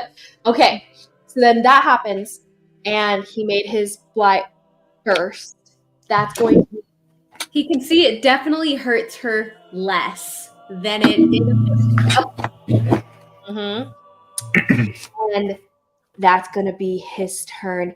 He does kind of grab at you as he slams you down twice against the rocks again, and your imprint in the rock, the floor, and the ground is spread out to a new place as he slams you down in a new part of the ground, and you feel your head bang against the ground, and you are dazed. Oh, it was rough. That's his turn. Next is going to be Konari's turn, who cannot do anything as lethargy sweeps Question over for you. her. Yes. It says you can't take actions. Can I take bonus actions? It doesn't say you can't take bonus actions. It's your actions. I believe it applies to reactions, bonus actions, and actions. I will say I don't think you can do anything. Haste Okay. just kills you. Bummer. For one turn. Only one turn. And then now it is Konotash. Ah! He reaches forward and he looks impatient. He goes, "You can do nothing. Why? I suppose I will do it." And he walks forward to Konari. He goes ahead Oh, this is bad. and let me see. Let's see which one is the better one. Which one is the Way better too one? happy right Here's now. what he is. They're all so scary and good though. Okay. Go ahead and I'm a much nicer DM, aren't I? recast disintegrate on you. But you'll probably be fine. What am I Roll doing? me a dexterity saving. You know, Nathan, I would have had advantage on this if you hadn't taken away my haste. But whatever. It's fine. Well, the idea was to block you from damage, but No, it's okay. It's fine, Nathan. I forgive you. Ooh, that's pretty good, though. That is 16 plus He 9. uses his reaction, he reaches forward and he twists his hand, and you feel yourself slow and stutter. And when in this moment, you dodge the ray of dark green energy as it soars towards you, but then you're pulled back in time and you have to do it again. Roll again and take this roll. So he has to be able to see her, right? But he can't see her behind the dragon, right? It's a spirit though, so wouldn't it be like incorporeal? It is.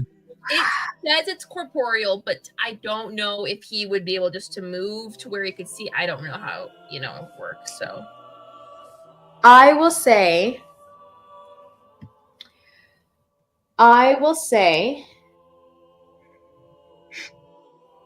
in that context, I will say he cannot see her from where he's at, so he will move closer. We'll go with that.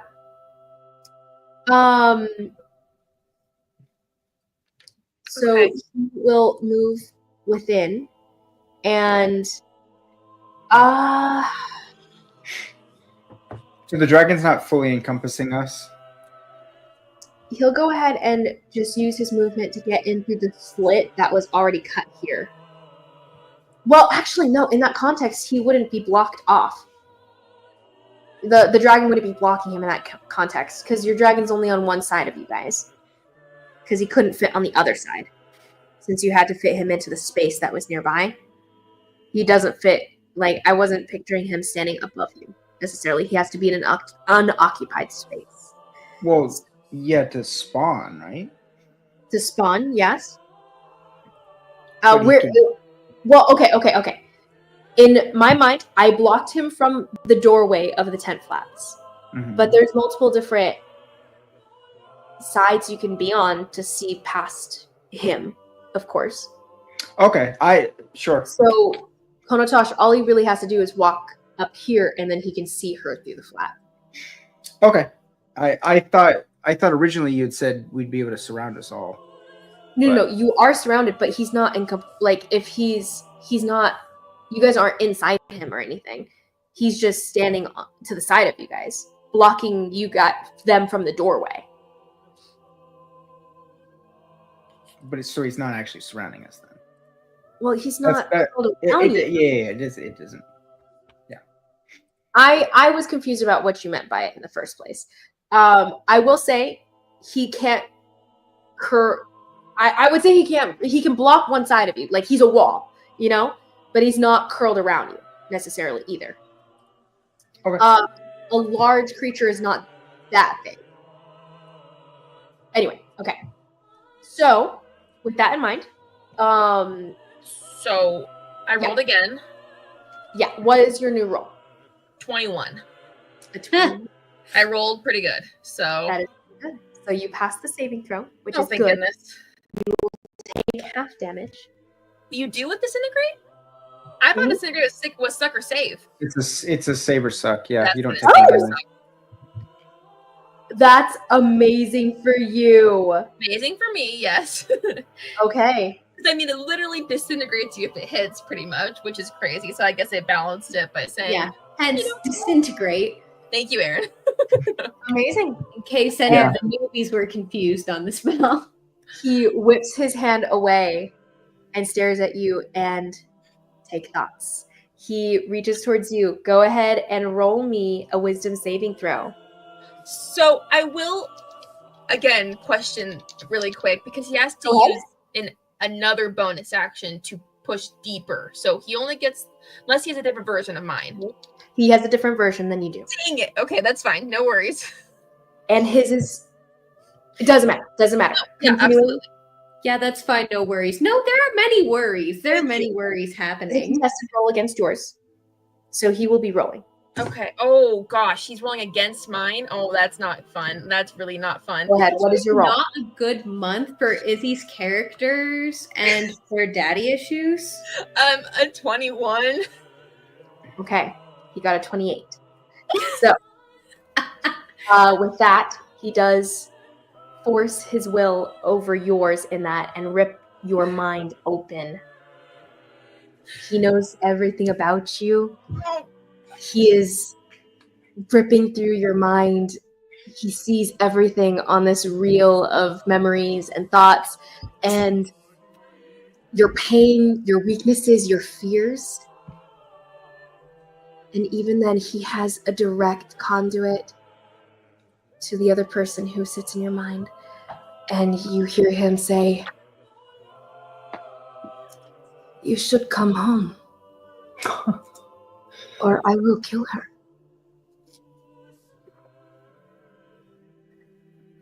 And you know what we can do. You know this is what you deserve.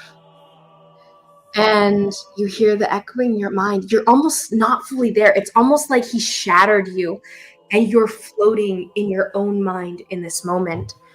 Tai shattered as well, as the barrier she helps build in your mind to protect you is broken in this moment.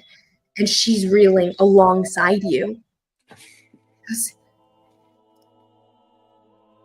No, I think she's fine. I think she's gonna be okay. She'll be fine. But he's gonna roll an intimidation check on her. Liz, leave Ty alone. Leave her alone. He doesn't have a crazy high charisma check as seen because he failed this other charisma check from before.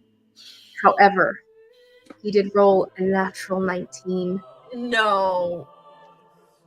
And that makes it. No. No. That does make it a dirty 20. I will roll for her. She will also roll. But she will need a natural 20.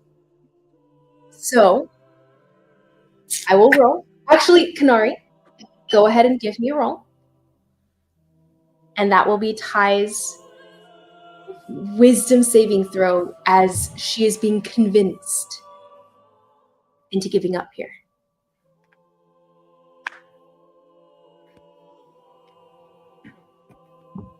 Yeah, that's a 4. Okay. You feel energy shift. A twist in your mind as Konari, Konari, I'm so sorry. I promised you I'd never do this. But I have to. He's gonna kill you. This is for the best. I'm sorry. Ty, no, it's okay. I can do it. Don't do it. Roll me a wisdom saving throw contested against Ty. But the Corey has a control over the mental arts, and when it comes to the Corey versus the mortal soul, they have the advantage. So she will roll with advantage. She doesn't have a very high check, however. Ooh, would I be rolling with a straight roll then? Because I normally have advantage. This is going to be... Yeah, sure. We'll both Oh go. no, I shouldn't have said anything. I shouldn't have said anything. Dang it. Let's go. Straight roll. Oh gosh, Liz. You have a higher check than she does. Okay. 20. You feel tentative fingers trying to warm fingers, this warm embrace as she tries to take the wheel from you, so to speak. But you force it down and you say, no. We're fine. You don't need to do anything. What are you doing? And you push her back. But you feel determination on her side. She's going to try again. Come your next turn. That is his turn. It is now past his turn to Nemo. Nemo, what are you going to do? Okay, so I am basically just gonna give I'm just gonna use the help action for Konari. Oh. And then What are you doing? Mhm. What do you wish to help with? Well, I see she's struggling as she's been hit with this. Well, I would assume Mnemo would assume is a spell, right? Okay, cool. And And then, in what way would you be helping? Like, what are you trying to do? well, I don't know. I guess that can be secondary. I did want to observe the circle again. Oh, okay. No, Do you sorry. wish to use your action to do so? Because it would be beneficial for you to use your action so that you have more time to do it. Sure. Yeah. It's up to you. It's up to you. You can use your help action, but the roll will be a little bit of a higher DC if it's not your full action. Because, like to take the Yeah, time, I can use my full action. you'll spend the full 6 seconds to focus on it. Okay, go ahead and roll me a Arcana check. Okay. Trying to determine how to break the spell using roll here.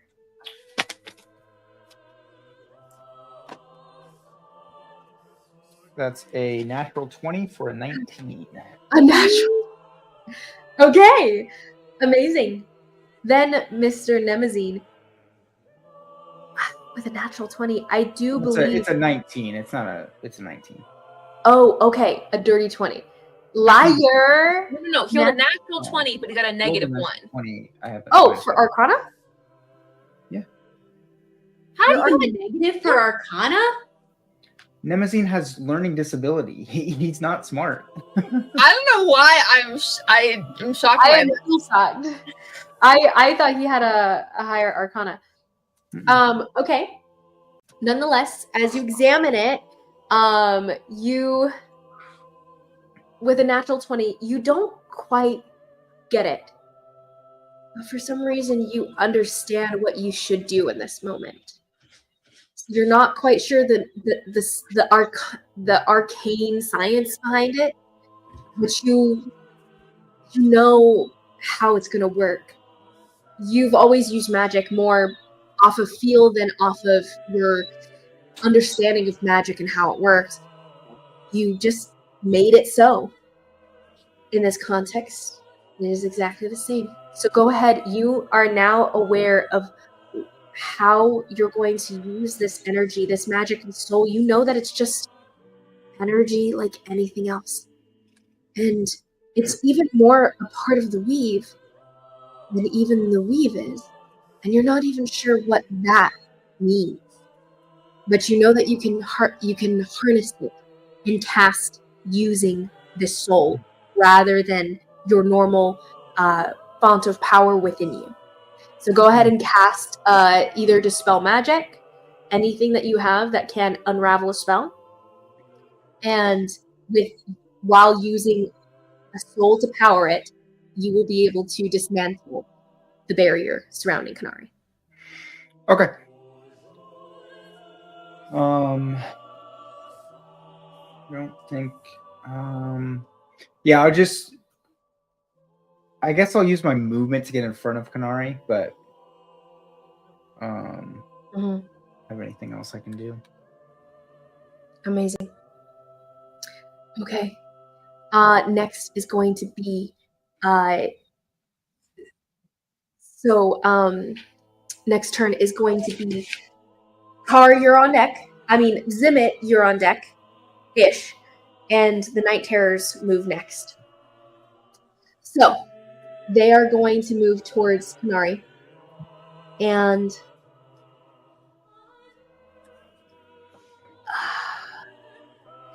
okay, they're going to make their attacks upon you, Konari. And I need to see how many there are. Question. Okay, so there's 1, 2, 3. Only 2 can reach you where you're at currently. 1 is restrained, so he will be casting a spell non-verbally. But Terror 1 and Terror 5. Actually, the 2 restrained ones are both going to be casting spells. So, Miss Konari, go ahead and roll me another intelligence saving throw, because you were supposed to roll one last turn. You did, and if you failed, you would have taken the 1d6 again.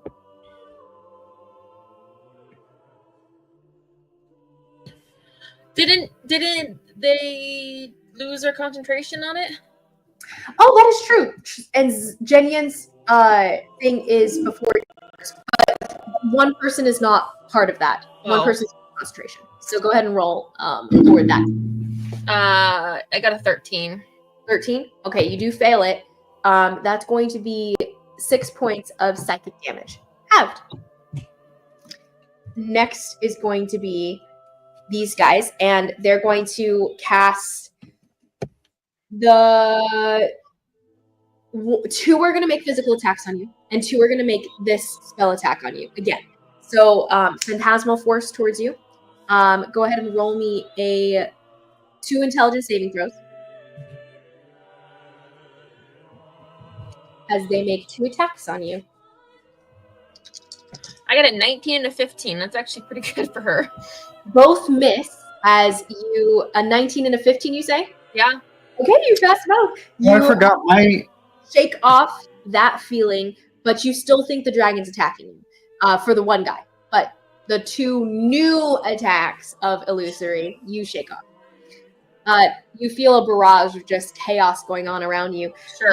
Mnemo, Konari, and Mothman, go ahead and roll me a wisdom saving throw for the baseline charisma saving throw with the night terrors within your midst. Okay. So I did forget my dragon goes immediately after me. Okay. But yeah, anyway. The dragon goes immediately after you. Okay, so we'll go ahead and have him move after the night terrors then. Yeah. I got a 23. 23, amazing. Nemo, what did you get? Oh, sorry. Also, Liz, I've got about like 5 minutes or so left. Oh, got I it. know time's flown. It's wisdom, right? Yeah. 14. 14. Okay, so Niamazine does fail.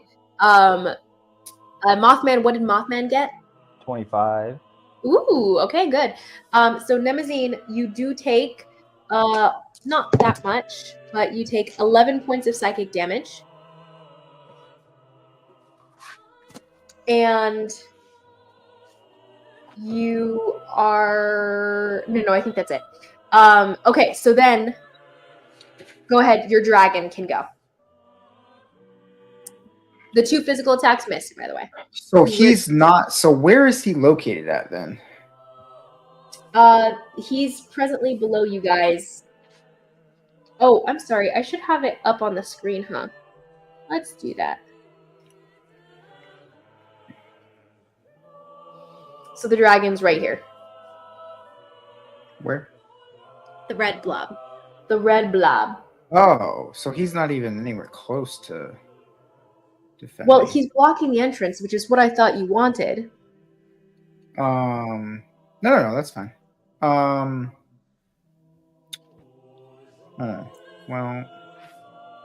Do you want him to move? He can move.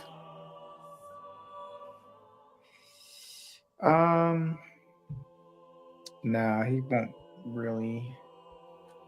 I'll just attack Terra 5 then. Got it. Attacking Terror 5. Go ahead. Make attacks. That's in 13 to hit. 13 hits. No, it doesn't, actually. It misses. Okay. And then that is a 16 to hit. 16 does hit. Barely.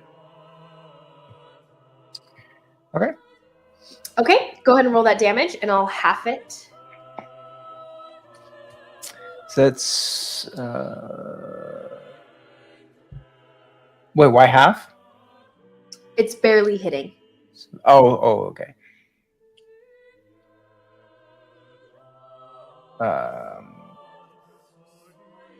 That is a 12. 12. Got it. 6. Amazing. Okay, and is that the end of the dragon's turn? Yeah. Mm-hmm. Okay. Okay, cool. Then that's going to be his turn. Now it is Zimmit's turn. Zimmit, what would you like to do? I cast cute, adorable kitten. Aww. Everyone dies. We win. The end. No. And Uh, he falls in love, and he no longer wants to attack anyone. Okay. So because of enervation, I can just use a normal action to basically do the same thing. He just Amazing. re-rolls. He will go ahead and re-roll. And is that what kind of saving throw again? It's a dexterity saving throw. Dexterity save. Amazing. Is it at disadvantage because he's grappled? No, grapple does nothing but 0. It's kind of useless. I didn't think about it. My no. thought process with this is to get him to get as much of it out as possible so that way he can think for himself. Got it. He fails. Okay, so that'd be another 4d8.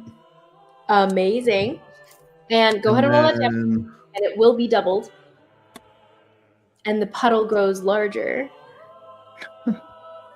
So that'd be 19 points, and then I also gain back half of that in health. Amazing. Side note. And yes. Side note, you are still drawn toward it. Yeah, I was wondering, can I make another roll to try Yeah. to snap myself out of it? You definitely can as you kind of stumble forward. Go ahead and roll another charisma saving throw. Charisma saving throw. Mm-hmm. Because it's kind of enforcing your will upon his. It was meant to be a charisma saving throw before. Oh, well, dang it. I know. That That would would be a lot better. Mhm. So that would be I can't do math in my head. 17. 17 is much better. So you are able to shake off the urge, and you continue just pulling the ichor out of him, and he seems a little bit less confused. Amazing. I'll just say to him, you can fight it. Don't let it overtake you. And I'm going... Roll me a persuasion check, actually. He seems to crinkle an eyebrow and look My in your turn direction. was up next, and I was hoping to do something along that lines. Could we tag team it possibly? Yes, in theory. Zimmit can either you guys can separately roll, or one of you can give each other advantage. Do you want me to roll an advantage? I have a really good persuasion. Yes. Could I just say my thing now as part of his turn? That it depends on do you wish to give him advantage or have him do a separate roll? Advantage. Okay. Then go ahead and say what you'd like to say as it comes to your turn. Okay. She's gonna try to get up off the ground and spit the blood out of her mouth and pull out of her pocket something she's carried since session 1. It's a very crumpled piece of rough, uneven paper, and she unfolds it, and it's a bit smudged now because it's been in her pockets in her backpack this whole time. But it's a drawing that Sigrun did of her and Trigg back at the lake. And she tries to shove it between Trigg and Shy, and tries to shove her way. She shoves her way between them because the wild shape got dropped. Thank goodness. I just had a thought about that. But shoves her way between them and tries to look him in the eye. Come on, Kabane. I've not spent this long looking for you to kill all my friends now. It's time to come home. Please. Roll me. Well, not you. It'll be Zimmit with advantage. So Zimmit, go ahead and roll with advantage. And it's good charisma roll. Still seems very unreactive, even as you say this, but his brow does crinkle. Zimmit, what do you get? Oh, my second one fell off. Hold on. It's a 21. Okay. As he says this, and you tell him, fight it, you see his brow crinkle and then smooth out, and a growl takes over. It doesn't seem to get to him. Miss Karhalle, I will say that is probably your action. Yeah, Just that's taking okay. that moment to say this and give him the help action in essence. Mhm. Go ahead and any bonus action you'd like to take. Oh, sorry, for me or her? Oh, wait. Oh, do you have anything? I mean, I was. By the way, Karhalle, your long rest would have undone the rage, so you are no longer currently Okay. raging. I'll just re-up. My question is, would I see the guy that is trying to attack everyone else? Konotash? Yes. Currently, no. He is on the other side of the tent. So let's see here. I want to see if I get over to. So if I move 30 feet, I think it's like right here. Would I be able to see him? I think that's, yeah. Yeah, that was right here. You would be able to see him if you move out, yes. But Okay. barely. Okay. I will say, I don't think you're very aware of him, though, because you're not aware of what's going on here. All you know of is Trigg, who's attacking currently. Okay, that's fair. Then I will stay where I'm at. Yeah. So currently, he is pretty much your only enemy until the tent disappears or something happens that brings your attention to Konotash, because you haven't seen him yet. Okay. All right. Well then, Didn't you already use your action? yeah, action, not bonus action. I was thinking about doing a hex, but do you wish to hex? Do what? Wish to hex Trigg? No. Okay. I was trying to think about the other guy, but that's meta. Oh, you're fine. That is okay. Next turn, we'll go ahead and take a pause there, and I'll circle Jaskier. Well, Jaskier actually, he's gonna go ahead and try to be in the way of Karhalle, like distracting Trigg. So he's gonna go around behind him, and he'll just tug on him and yank him, and he's gonna give the help action for the sake of anyone who's about to attack. So he's gonna be trying to distract him, pull his attention to himself. In that, so that's his turn, Kar's turn. We will be at Shy, who's unconscious. Roll us a death save real quick, and then we'll cut out from here. Well, those aren't even in front of screens. All right. It just occurred to me that I have healing word as a bow. Oh wait, no, he can't healing. He can't. Be healed. Never mind. It's okay. Nathan, go ahead and text me what you got. Oh, thank you. I did. And with that, we will go ahead and end it here as Mnemo, in another world, you are not only slammed by Trigg down to the ground, you open your eyes and you see your older brother slam you down, cracking your bones, breaking you. You cough up blood, and your family leaves you behind. They left you. Like they always do. And with that, we'll go ahead and end right here.